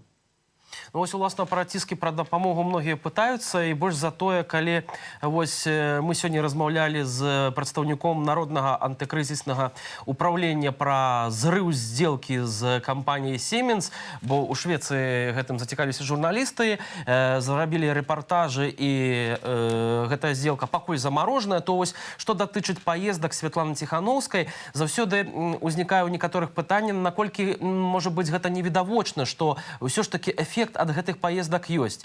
Магчыма, гэта незаўважна і гледачам Белсату, і тое, што абмяркоўваецца ў кулуарах больш падрабязней, можа мець сапраўды плённы эфект на ўсё тое, што вы распавялі. Можа быць, вы б таксама падкрэсліваць гэтае пытанне, таму што часам хочацца больш канкрэтна ведаць, што робіць офіс Святланы Ціхановскай падчас такіх паездак, якія канкрэтныя, можа быць, эфекты ад гэтых візітаў. Самая галоўная канкрэтыка – это тое, што Беларусь нумар 1 у парадку дня. Еўразвяз трымае на кожным паседжанні міністраў замежных справаў тэму Беларусі на самым версе. Тое, што прымаюцца захады, тое, што не прызнаюць Лукашэнку, тое, што амбасадары не ўручаюць даверчыя граматы, тое, што ізалююць рэжым, тое, што кампаніі спыняюць супрацу. Гэта таксама вынік паездак. Это таксама вынік сустрэчу, это вынік дыпламатычных кантактаў. Калі Беларусь не будзе стаяць на парадку дня, пра яе не будуць пісаць у прэсе, то не будзе ніякіх рашэнняў. Наша задача – гэта распавядаць пра тое, што людзі змагаюцца за свабоду. Наша задача – распавядаць пра сітуацыю ў турмах. Наша задача пры дапамозе міжнароднай дзейнасці – гэта спыніць гвалт, націснуць на рэжым. Яны робяць усё магчымае, каб легітымізаваць дзеянні, злачынныя дзеянні рэжыму, які захапіў уладу. Наша задача – гэтага не дапусціць. Сёння гэтая міжнародная дзейнасць мае крытычна важнае значэнне і для таго, каб стрымліваць рэжым, звязваць яму рукі, але з іншага боку усадзіць за стол перамоваў. Калі гэтай міжнароднай працы не будзе праводзіцца, то рэжым проста скажа: «Всё, крызіс вычарпаны, давайте вяртацца да нармалізацыі, давайте сябраваць, цалавацца, сустракацца, як і раней». Мы гэтага не павінны дапусціць. Все гэтыя кантакты маюць акумулятыўнае значэнне.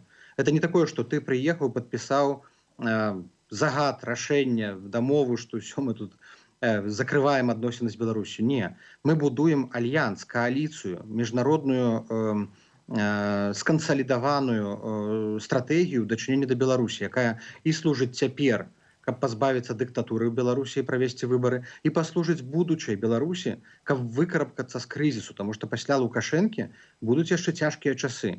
Каб гэтыя цяжкія часы прайсці з меншымі стратамі. Нам трэба цяпер мець саюзнікаў па ўсім свеце.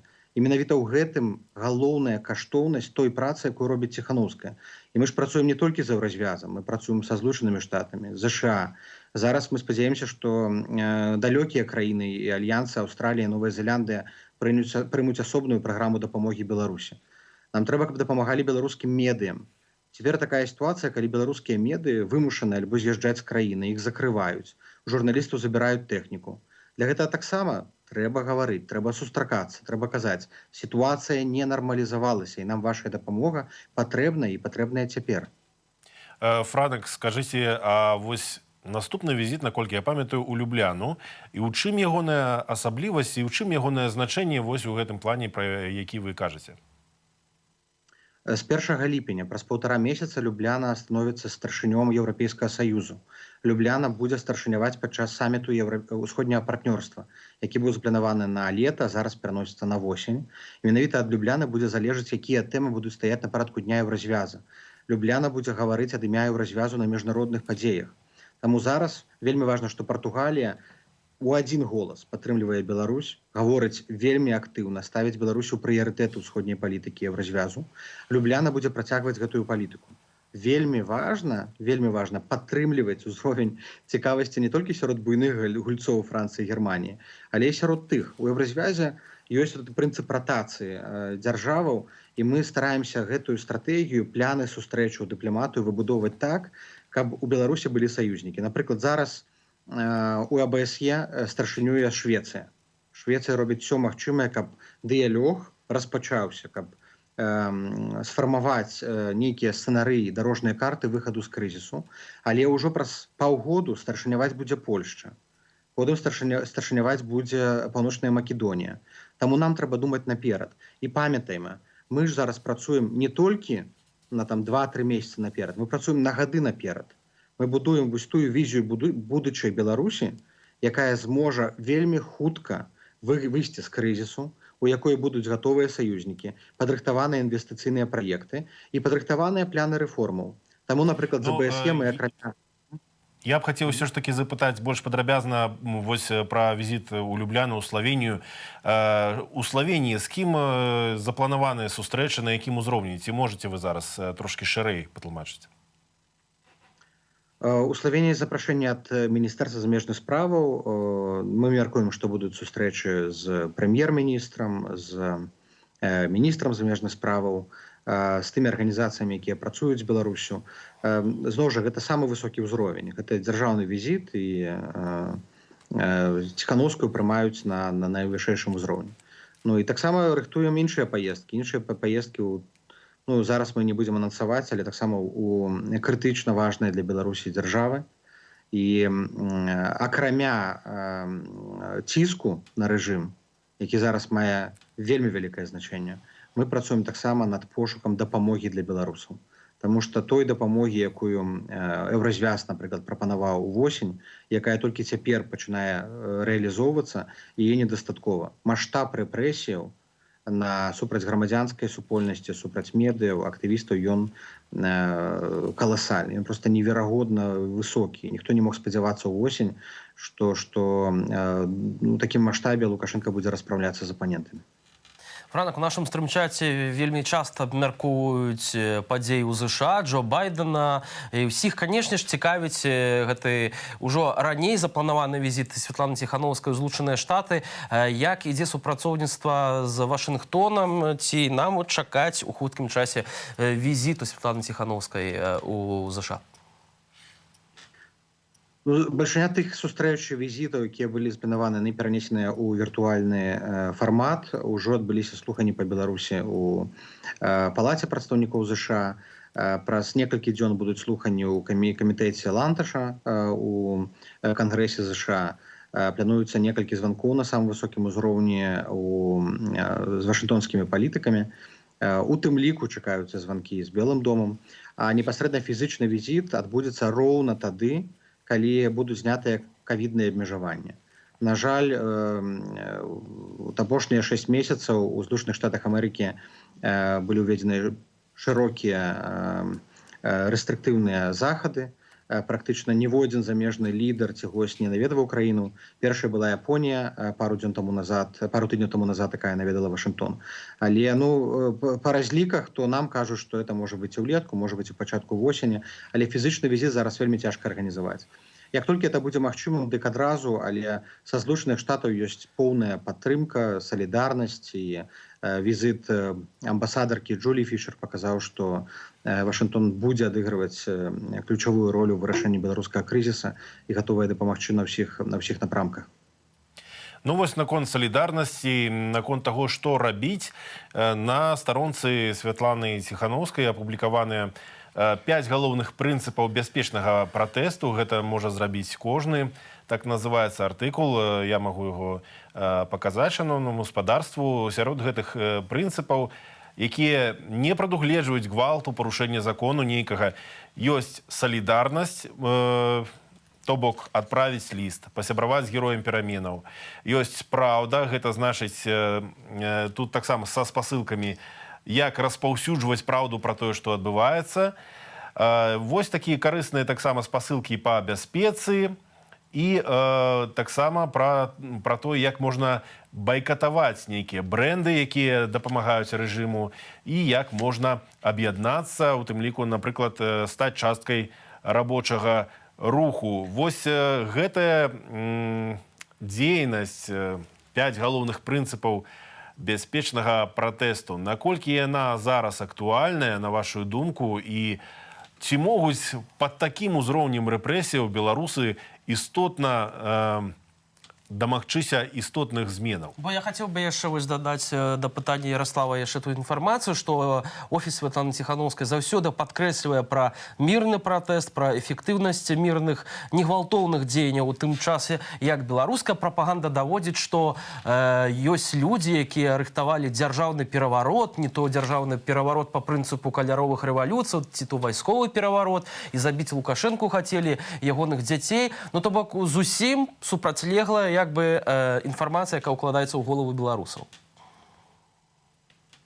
Супрацьлеглая інфармацыя. Ясна, што ўлады зацікаўленыя ў эскалацыі гвалту, але яны шукаюць прычыны, падставы, каб закруціць гайкі яшчэ больш. Яны, магчыма, і ў жніўні былі гатовыя страляць на паражэнне, стралялі ўсё роўна, на жаль, мы многіх згубілі, нашых суайчыннікаў. Але цяпер яны вось гэты наратыў гвалтоўных груп, радыкальнага замаху супраць прэзідэнта, яны спрабуюць раскруціць, у масавай свядомасці збудаваць вобраз, што беларускія пратэсты былі гвалтоўныя ад пачатку, што беларускія пратэсты зацікаўленыя толькі ў зрынанні рэжыму, забойстве Лукашэнкі. Але гэта не так. Людзі, якія выходзяць, будуць выходзіць на вуліцы, яны выходзяць у першую чаргу дзеля лепшай будучыні Беларусі, дзеля свабоднай краіны, дзеля свабодных выбараў. І мы павінны гэта падкрэсліваць і ў сваёй камунікацыі, ў міжнародных выступах, што мы выступаем за мірныя дзеянні. Той, хто хоча гвалту, той, хто страляе сваіх суграмадзян, гэта рэжым. Мы хочам дыялогу, рэжым хоча канфрантацыі. Мы выходзім з кветкамі, плякатамі, пад справядлівымі споклічамі. Яны выходзяць з дубінкамі і з вадамётамі. Вось гэты кантраст, ён дапамагае нам трымаць наш рух супраціву так доўга, на такім высокім узроўні. І вельмі важна, ён дапамагае трымаць на нашым баку увесь свет. Дзякуючы таму, што мы пратэстуем мірна, нас падтрымліваюць па ўсім свеце і будуць з намі салідарызавацца. Дзякуючы гэтаму і вводзяць санкцыі супраць рэжыму. Дзякуючы таму, што мы пратэстуем мірна. Як мы пачулі ў Італіі ад кіраўніка камітэта па замежных адносінах, ён кажа, што цяпер беларуская гісторыя – гэта самая ясная, адназначна ясная гісторыя ў Еўропе, і гэта, магчыма, самая важная гісторыя, якая адбываецца цяпер на кантыненце. Таму што гэтая гісторыя не дзеліць нікога. Левыя і правыя партыі, тыя, хто ў еўрапарламенце не размаўляюць паміж сабой, яны ўсе галасуюць у падтрымку свабоднай Беларусі. Яны ўсе сустракаюць Ціханаўскую. Форца Італія, Віва Італія, дэмакратычная партыя, рух 5 зорак. Гэтыя партыі не камунікуюць паміж сабой і ваююць у італьянскай палітыцы, але апошнія дні яны ўсе сустракаліся з Ціханаўскай і ўсе выказвалі падтрымку. Тэма Беларусі яднае. яднае і палітычныя сілы па ўсім свеце, і дзяржавы, якія нават паміж сабой не ў самых лепшых адносінах. І давайте гэтага трымацца, давайте зробім вось гэтую рэвалюцыю паспяховай, створым мадэль для ўсяго света, як можна перамагаць мірнымі метадамі, выкарыстоўваць все магчымасці і самае важнае праяўляць салідарнасць у дачыненні да аднаго. Фактычна Беларусь вось у асобе Святланы Ціхановскай яднае ўжо аб'яднаную Еўропу. Дзякуй вялікі за гэтую размову. Франак Вячорка, дарадца Святланы Ціхановскай, быў з намі на відэасувязі.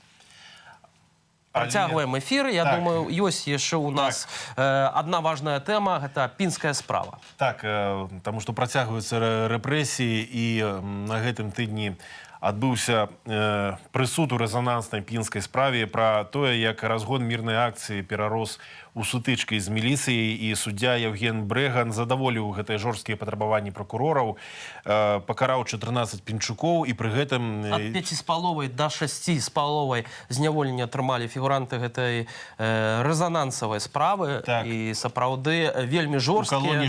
У калоніі узмоцненага рэжыму. І таксама вялікія, прысудзіў гэты суддзя, вялікія кампенсацыі маральнай шкоды гэтым міліцыянтам. Давайте паглядзім.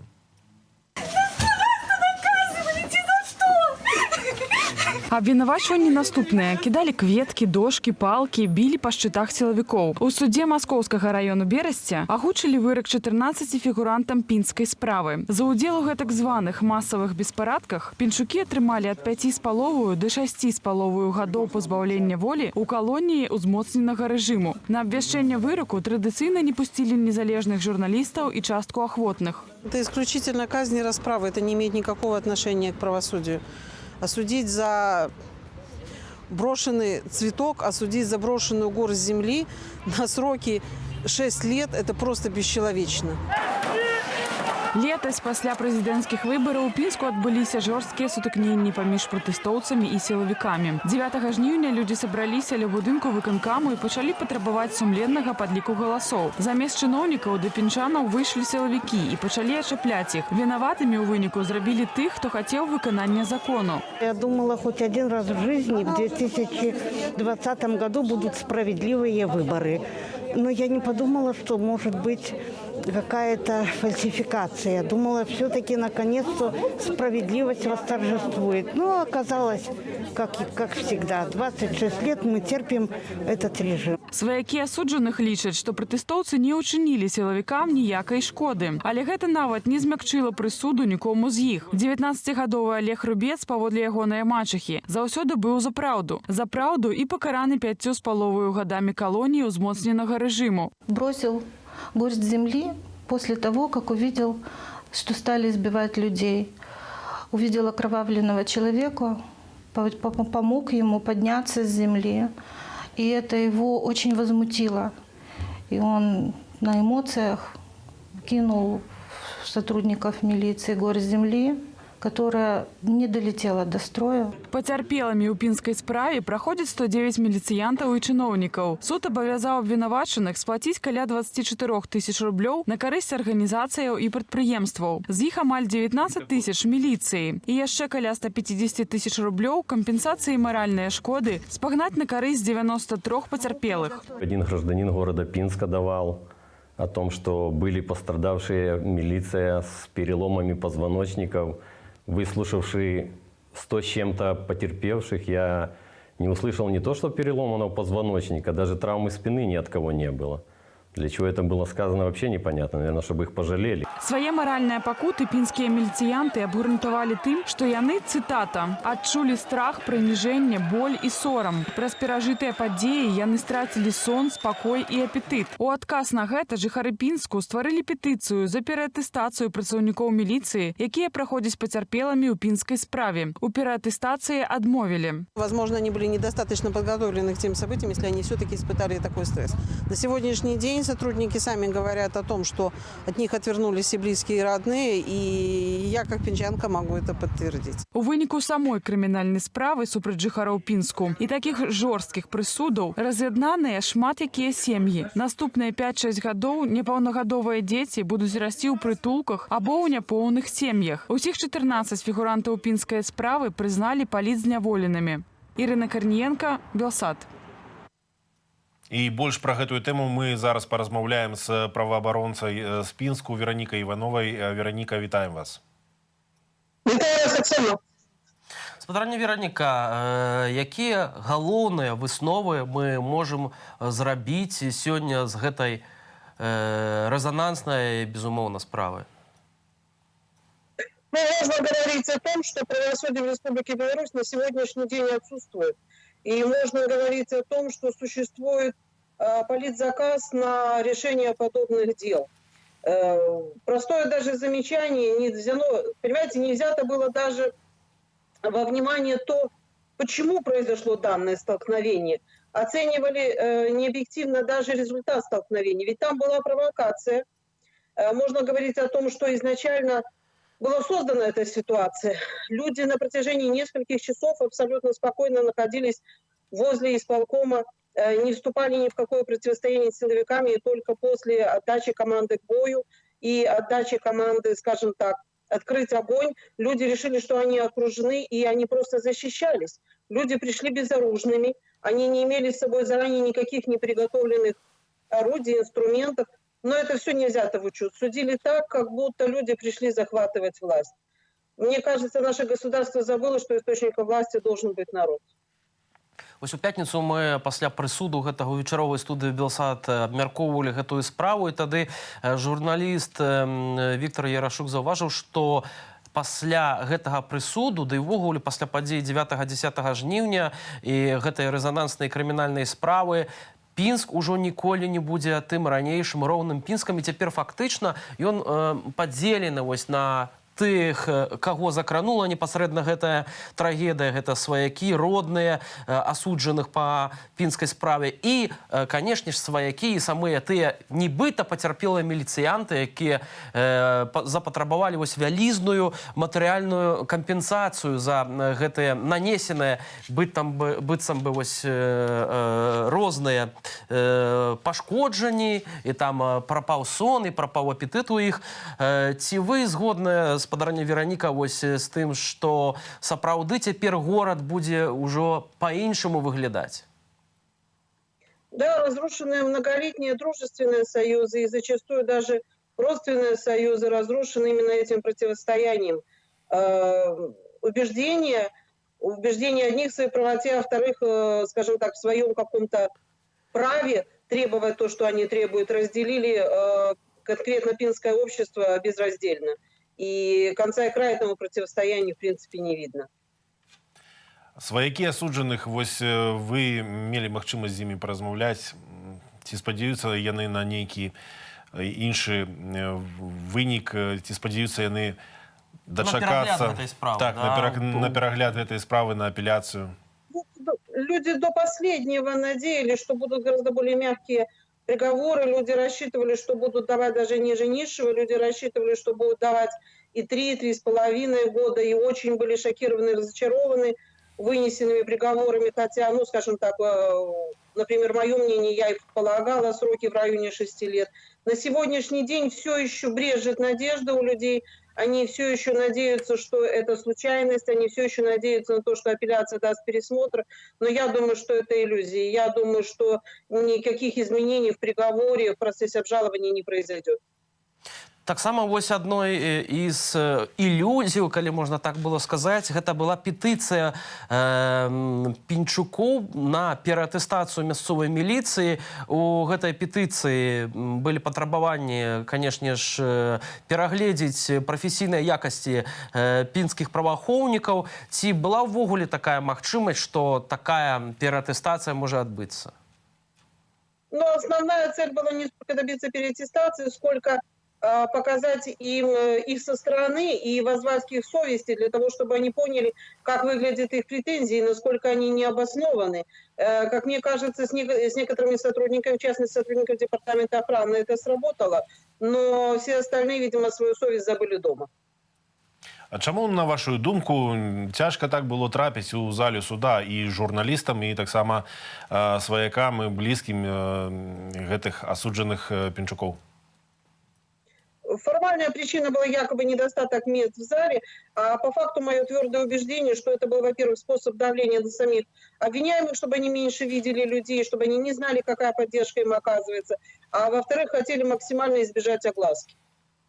Спадарня Вероніка, я, канешне, разумею, што гэта справа рэзанансная і што кожная з гэтых гісторыяў вельмі драматычная. Аднак мы ведаем гісторыю, калі і маці, і бацьку шматдзетных бацькоў асудзілі па гэтай справе, ім далі рэальныя тэрміны, і сярод гэтых 5 дзяцей 2 непаўнагадовых. Напэўна, гэта самая такая драматычная гісторыя. Ці маглі б вы падрабязней крышачку яшчэ распавесці вось пра гэтую ситуацию? Семья Елены и Сергея Мавшука оставила фактически своих детей сиротами. И на мое мнение, то, что они совершили, даже при самой строгой оценке, не заслуживало таких сроков. И я полагаю, что все-таки, даже если согласиться с выводами, скажем так, следствия, это можно было, скажем так, обойтись без реального лишения свободы. И ведь нужно учитывать интересы несовершеннолетних детей. По меньшей мере 2 детей остались без попечения родителей. Я понимаю, что государство их не оставит, я понимаю, что есть опекунские семьи, но общение с родителями невозможно заменить ничем. И травма расставания с родителями в таком возрасте равносильна их смерти. Более того, 6 лет – это даже для взрослого человека огромный срок. А для маленьких детей, которые на 6-6,5 лет разлучены со своими родителями, это равнозначно тому, что остаться круглыми сиротами. Я считаю, что это бесчеловечно, и это непропорционально тому, что они совершили. Што будзе з дзецьмі? Куды яны трапяць? Наколькі я ведаю, аднога з дзіцёнка прапанавалі забраць сваякі асуджаных. Но одна из девочек уже находится в опекунской семье. Это, скажем так, крестная девочки. Второго ребенка тоже, скажем так, есть претенденты, есть несколько семьи достойные, которые хотят взять ее под опеку на тот момент, пока родители находятся в местах лишения свободы. Я полагаю, что по отбытии срока и по освобождении дети вернутся в семью, но пока это опекунские семьи. Дякую вам вялікі за гэтую размову. Спадарства, нагадаю, Вероніка Іванова, праваабаронца з Пінску, была з намі на відэасувязі. Размаўлялі пра рэзанансную пінскую справу, вынікам якой стаў прысуд у гэтую пятніцу. 14 фігурантам прысудзілі ад 5,5 до 6,5 гадоў зняволення, і пераважна гэта калоніі ўзмоцненага рэжыму. Паламаныя лёсы, паламаныя сем'і і дзеці без бацькоў. Такі вынік гэтай рэзананснай пінскай справы, спадарства. Ну, не шкадуюць не толькі дзяцей, але і людзей сталага ўзросту. Вось такая гісторыя пра пенсіянерку Ларысу Сысоеву, якой 72 гады. І яе пасадзілі на 15 дзён пад арышт за сцяг, які вісеў некалькі месяцаў у яе в акне прыватнага дома ў калодзішчах. Раней яе затрымлівалі ў снежні за карагод пенсіянераў вакол Ялінкі. Прысудзілі тады штраф, які яна не магла аплаціць. Вось, ну, у ізалятары спадарыня Ларыса спачатку сядзела ў адзіночнай камеры, але ну, дала неяк рады і не губляе пачуцця гумару і не губляе духу. Давайте дадим ей слово.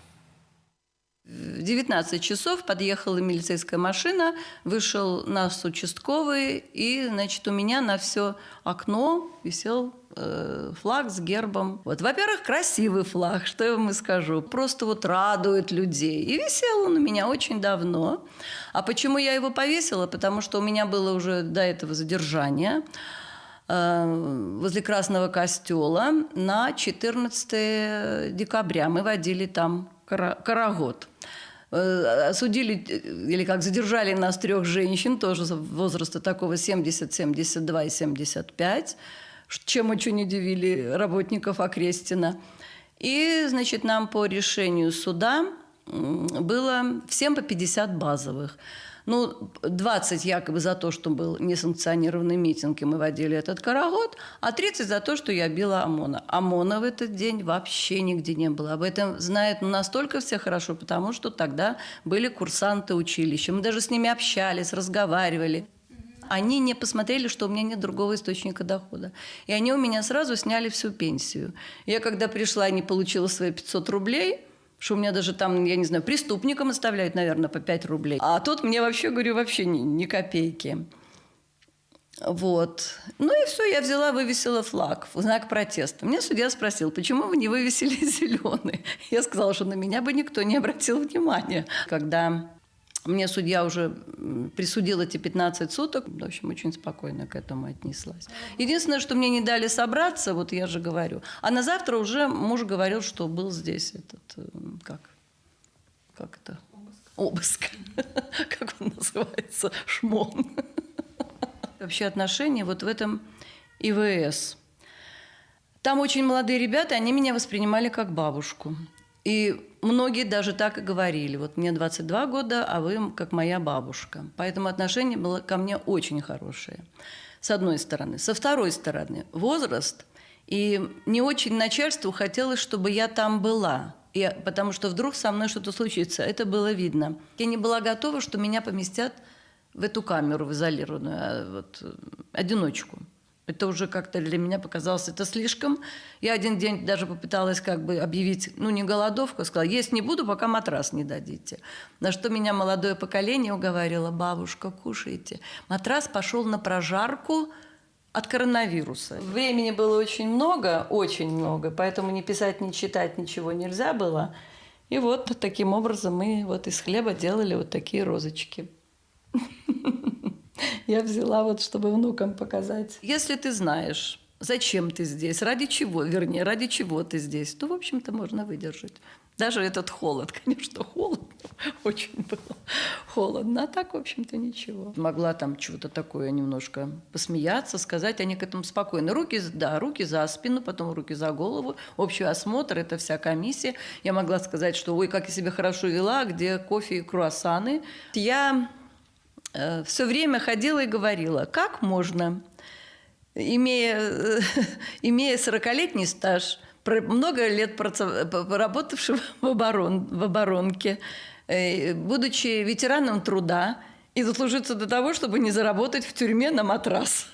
Вот это я на всех прогулках каждый раз ходила, им это вот все время говорила. Где мой матрас, который я честно заработала за свою жизнь?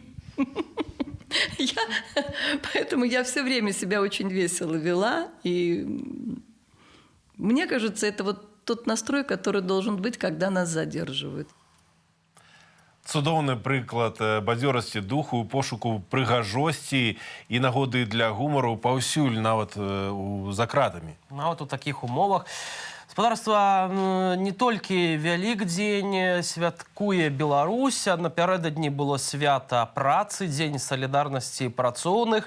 Традыцыйна гэта свята адзначаецца у першы дзень мая, і свята стартавала ў Злучаных Штатах Амерыкі 135 гадоў таму. Роўна рабочыя ў Чыкага выйшлі, каб патрабаваць змяншэння колькасці працоўных гадзін з 12-15 гадзін. У выніку дамагліся 8-гадзіннага рабочага дня, а пазней гэтае свята салідарнасці рабочых перанялі марксісты і бальшавікі. Такім чынам гэта свята праз СССР перайшло ў спадчыну ў сучасную Беларусь. Аднак сёння, канешне, свята працы гэта не значыць салідарнасць паміж дзяржавай і працоўнымі, таму што правы працоўных парушаліся ўвесь гэты час за кіравання краінай Александром Лукашенком. Ну што ж казаць пра апошнія падзеі, калі працоўных звальняюць за іхныя палітычныя перакананні.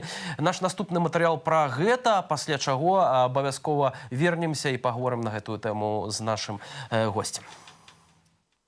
Гарадзенка, маці дваіх дзяцей, Любоў Сарлай, шмат гадоў працавала аператаркаю на Белпошце. Сёлета ў сакавіку жанчына толькі выйшла з дэкрэтнага адпачынку, а ўжо праз месяц яе звольнілі за прагул без уважлівых прычынаў. Я написала заявление на 25 марта за свой счет, один день, и отправила руководству. Вот. Тогда мне позвонили и сказали, выбирай любой другой день, хоть 2, хоть 3, но не 25.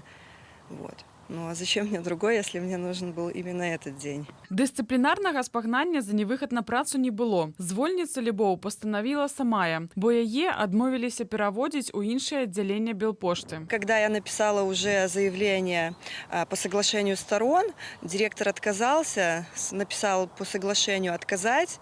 и уволить по статье. И в августе еще директор говорил, что не дай бог я кого-то там узнаю, что был замечен на митинге, либо был задержан, сразу же увольнение. Пра Любоў Сарлай даведалася ўся Беларусь, калі суд Ленінскага району горадні аштрафаваў яе за бел-чырвона-белыя лампасы на нагавіцах. Гарадзенская міліцыя неаднойчы затрымлівала Любоў па палітычных матывах, але ўсё гэта адбывалася падчас ейнага дэкрэтнага адпачынку і таму ніяк не магло адбіцца на працы. Адметная рыса сённяшняга 1 мая з'яўляецца тое, што таго, што не было раней сярод рабочых, вельмі много людзей звальняецца па палітычных матывах.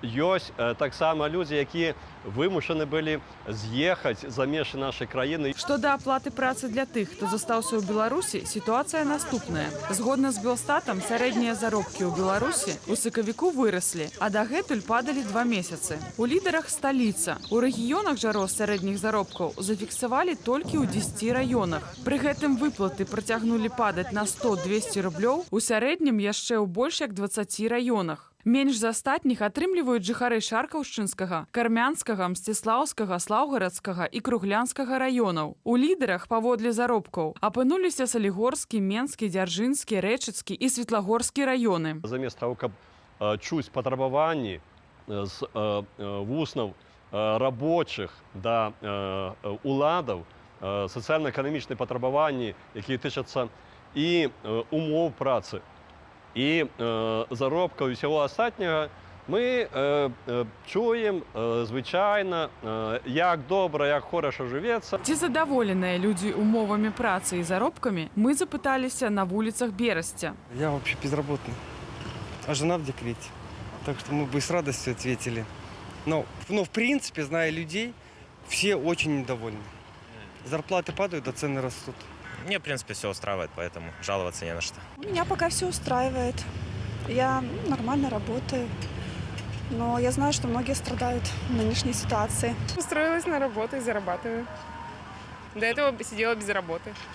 Насколько тяжело найти работу? Очень тяжело, 5 лет искала. Для тых, хто з нейкіх прычынаў застаўся без працы, дзяржава падрыхтавала падарунак. З 1 траўня беспрацоўныя беларусы будуць аплачваць ацяпленне і газ паводле поўных тарыфаў, а гэта ў 5 разоў вышэй, чым для звычайных грамадзянаў. Ірына Карніенка, Белсат. І больш падрабязна пра гэта мы паразмаўляем зараз з экспертам, які выступіў у гэтым матэрыяле. Старшыня Беларускага кангрэсу дэмакратычных прафсаюзаў Александр Ярашук з намі на сувязі. Добрый дзень. Добрый. Калі ласка, вось як вы ацэньваеце святкаванне гэтага свята 1 траўня зараз у Беларусі? Ці ёсць увогуле у нас зараз гаворка пра салідарнасць працоўных, пра абарону правоў рабочых? Ну, такі, давайте удакладнім. 1 траўня гэта ніякае не свята, не свята працы. Яно з'явілася у нас яшчэ з савецкіх часоў і перайшло ўжо і в сучасную рэальнасць пры Лукашэнку. А насамрэч гэта міжнародны дзень салідарнасці працоўных. Менавіта ў гэты дзень працоўныя ва ўсіх краінах высоўваюць патрабаванні да сваіх уладаў, і заўсёды ёсць нагода для такіх патрабаванняў, таму што мы не ведаем ні адной краіны, дзе можна было працоўным быць задаволенымі і сваімі умовамі працы, і сваімі заробкамі. Акрамя адной, якой мы з вами жывем, гэта Беларусь, тут усё цудоўна. Тут нават 1 траўня афіцыйныя правладныя прафсаюзы выходзяць з патрабаваннямі не да уладаў сваёй краіны аб вырашэнні іх праблем, а ідуць да амбасадаў іншых краін. І гэтым ўжо, напэўна, усё сказана і ўсё зразумела. Насамрэч, якраз... Спадар Александр, я хацеў перапытаць якраз пра патрабаванні. Зараз, не гледзячы на тое, што права на забастоўку, на страйк, яно ўсё ж такі ёсць у Канстытуцыі, у законах беларускіх, але практычна забаронена рабочым патрабаваць што-кольвек, а тым больш палітычныя патрабаванні высоўваць, і людзям пагражае звальненне. А часамі крымінальная адказнасць, напрыклад, за спробу страйку. Мы ўжо мелі прыклады ў Жлобіне, калі працаўнікоў беларускага металургічнага заводу асудзілі. Распачалі крымінальную справу на горадні Азот. Вось гэта пра што кажа? Гэта ўсё вытякае з логікі развіцця вось такіх трансфармацый, дакладней, аўтарытарных, жорсткіх аўтарытарных рэжымаў у таталітарныя, і нічога дзіўнага тут няма, але, канешне, я не разумею тых, хто вось гэтыя захады робіць і узмацняе рэпрэсіі і наступствы дачыненні да выканання Канстытуцыі, там і ў тым ліку права на страйк, таму што яшчэ і года не прайшло, калі людзі наплявалі там на ўсе ваши законы, ці дазваляеце вы, ці не дазваляеце страйк, узялі і пачалі страйкаваць, чаго ніхто не чакаў. Ну, якія яны там ужо былі, гэтай страйкі, гэта іншае пытанне, але яны, канешне, былі і, напэўна, так напужалі сёння, што ўносяцца вось гэтыя змены, тым ліку вводзіцца крымінальная адказнасць за страйк. Да чаго гэта прывядзе? Ну, відавочна абсалютна, што рана ці позна нешта здарыцца, безумоўна. Мы не можам з вами казаць, калі, завтра, паслязаўтра, але абсалютна відавочна, што уключаны усе чыннікі для таго, каб сітуацыя надалей пагаршалася, сацыяльна-эканамічная сітуацыя, яна лепшая не будзе, і так ці інакш не даваць людзям у гэтых умовах права пратэставаць, у тым ліку і праз страйк, і ў тым ліку праз некія акцыі пратэсту, там пікеты, мітынгі, шэсці. Наша ці сённяшняя ўлада, ці тыя, хто узурпаваў, яны не арыгінальныя. Наступаюць на тыя ж граблі, на які наступаў не адзін рэжым, і які ўрэшце сканаў ад гэтага. Таму што, яшчэ раз паўтаруся, гэта як гульня у рускую рулетку. Можа пранясе, а можа і не пранясе. Трэба ведаць добра, чым жыве сёння беларускі рабочы, каб вось такі прагноз рабіць. Спадар Александр, вось акурат такі, калі ў кастрычніку шла гаворка пра агульнанацыянальны страйк, ставілася канкрэтная дата 26 кастрычніка, калі я не памыляюся. Аднак ўсё ж такі гэтая спроба была не зусім удана, і пасля чаго пачаліся моцнае закручванне гаек, пачалі ліквідаваць бізнесы, пачалі вось гэтыя палітычна матываваныя звальненні з прадпрыемстваў афіцыйных. І вось цяпер з'явілася іншая платформа, рабочий рух, якая не ставіць на мэты канкрэтную дату такога агульнанацыянальнага страйка ў нашым уяўленні. Як вы ставіцеся вось да такой стратэгіі? Любая стратэгія, якая вядзе да перамогі, яна вітаецца. Я не лічу, што і тое, што адбывалася ў кастрычніку, было зусім неправільна і ніякага плёну не прынесла. Ось, была конкретная ситуация. Святлана Тихановская імкнулася перахапіць ініцыятыву, штось ёй удалося і атрымалася. Я гэта кажу як чалавек, які ўзначальвае незалежнай прафсоюзы, якія, напэўна, найбольш пацярпелі, асабліва ў сталіцы, ў Менску, таму што ў нас мы толькі-толькі узнавілі дзейнасць на цэлым шэрагу стратэгічных прадпрыемствах, і МТЗ, і МАЗ, МЗКТ, і электратэхнічны завод, моторны. Вось, і фактычна арганізацыі гэтыя былі разгромлены.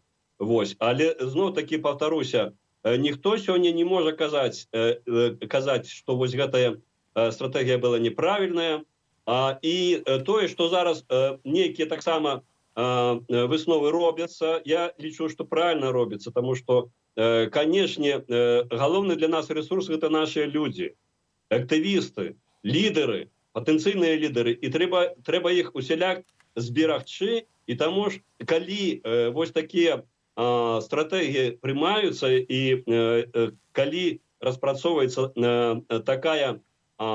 такі сайт, такая платформа, я могу толькі вітаць, і тому что я назіраю так пільна за тым, што адбываецца і у тым ліку за межамі нашай краіны з тымі людзьмі, якія, я бачу, таксама хутка адукоўваюцца. Вось, і мне падаецца, што вось гэтыя крокі у правільным накірунку. У канчатковым выпадку трэба штосьці рабіць. І, канешне, мы ўсе цудоўна усведамляем, што ўсё будзе адбывацца ад пачатку да канца тут на месцы, але трэба зараз такую стратэгію выпрацоўваць, каб максімальна зберагчы людзей, і калі па-за межамі краіны ёсць людзі, якія могуць такія стратэгіі распрацоўваць, калі ласка.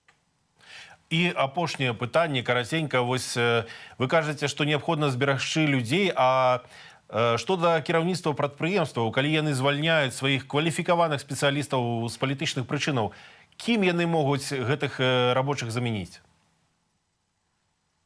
Ну, ведаеце, яны ж зараз жывуць усе, дакладней адзін чалавек жыве адным днём і адной ноччу, пратрымацца дзень і пратрываць ноч.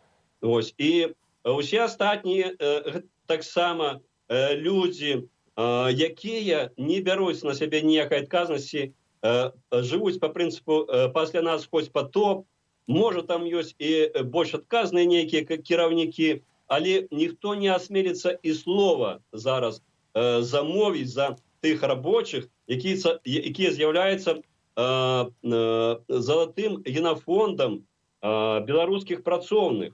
Вось. Ну, што рабіць? Насамрэч, знішаецца все, што можа быць знішчана толькі дзеля таго, каб любым спосабам захаваць уладу. Не удастся захаваць уладу, адказна вам кажу. Іншая справа, што, канешне, нам прыйдзецца вось гэтую зруйнаваную эканоміку, зруйнаваную краіну адбудоваць нанова. Але мы гэта зробім, можна не сумнявацца. Дзякую вам за гэтыя словы. Мы размаўлялі з Александром Ярушуком, Беларускі кангрэс дэмакратычных прафсаюзаў. Дзякую за гэтую размову. І дзякую, канешне, за ваш аптымізм, веру ў нашы працоўныя калектывы. Александр Ярашук быў з намі на сувязі. Ну што ж, такі быў тыдзень, шмат на падзеі, і, канешне ж, я яшчэ раз хочу спадарства ўсіх запрасіць сёння. 21-й студыя Белсат працягне сваю працу. Будзе абяцанае інтэрв'ю з амбасадаркай ЗША ў Беларусі Джулі Фішер. Это першае інтэрв'ю спадарні амбасадаркі беларускім медыям, таму заахвочваю глянуць шмат цікавай і іншай інфармацыі таксама будзе. Ну, а на гэтую хвіліну з вамі працаваў Ярослав Стешык, мой калега. І Віталій Бабін. Дзякуем спадарству за тое, што застаецеся з Белсатам. І мы працуем для вас у самых цяжкіх умовах. Гэта сапраўды так, асабліва людзі, якія ў Беларусі штодня выходзяць з камерамі і мікрафонамі, каб даведацца меркаванне народу. Памятаем пра нашых дзяўчын Дар'я Чульцова і Кацярына Андрэева. Былі асуджаныя на 2 гады калоніі, і іх пасадзілі за вядзенне жывога рэпартажу з плошчы пераменаў. Спадарства, падтрымайце наших коллегов, журналисток. Вось адрес вы можете написать до Дарьи Чульцовой, Екатерины Андреевой, Екатерина Бахвалова. Лист, паштоўку, альбо телеграмму у Жодзінскую следчую турму номер 8. СИЗА номер 8, спадарства 222, паштовый индекс 160, город Жодзіна, улица Советская, дом 22А. Для абедзвюх дзеўчын гэта абнолькавы адрес. Ну а што ж, мы дзякуем за тое, што былі з намі, і наступны матэрыял прысвячаем нашим дзеўчынам. Дзякуй за ўвагу і да наступных сустрэчах у эфірах.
Дарья Чельцова.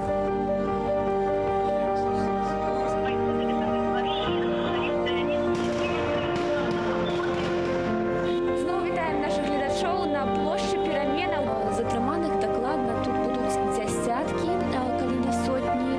Тепер у двері квартири, де ми знаходимося, позвонили. Ми не ведаємо, хто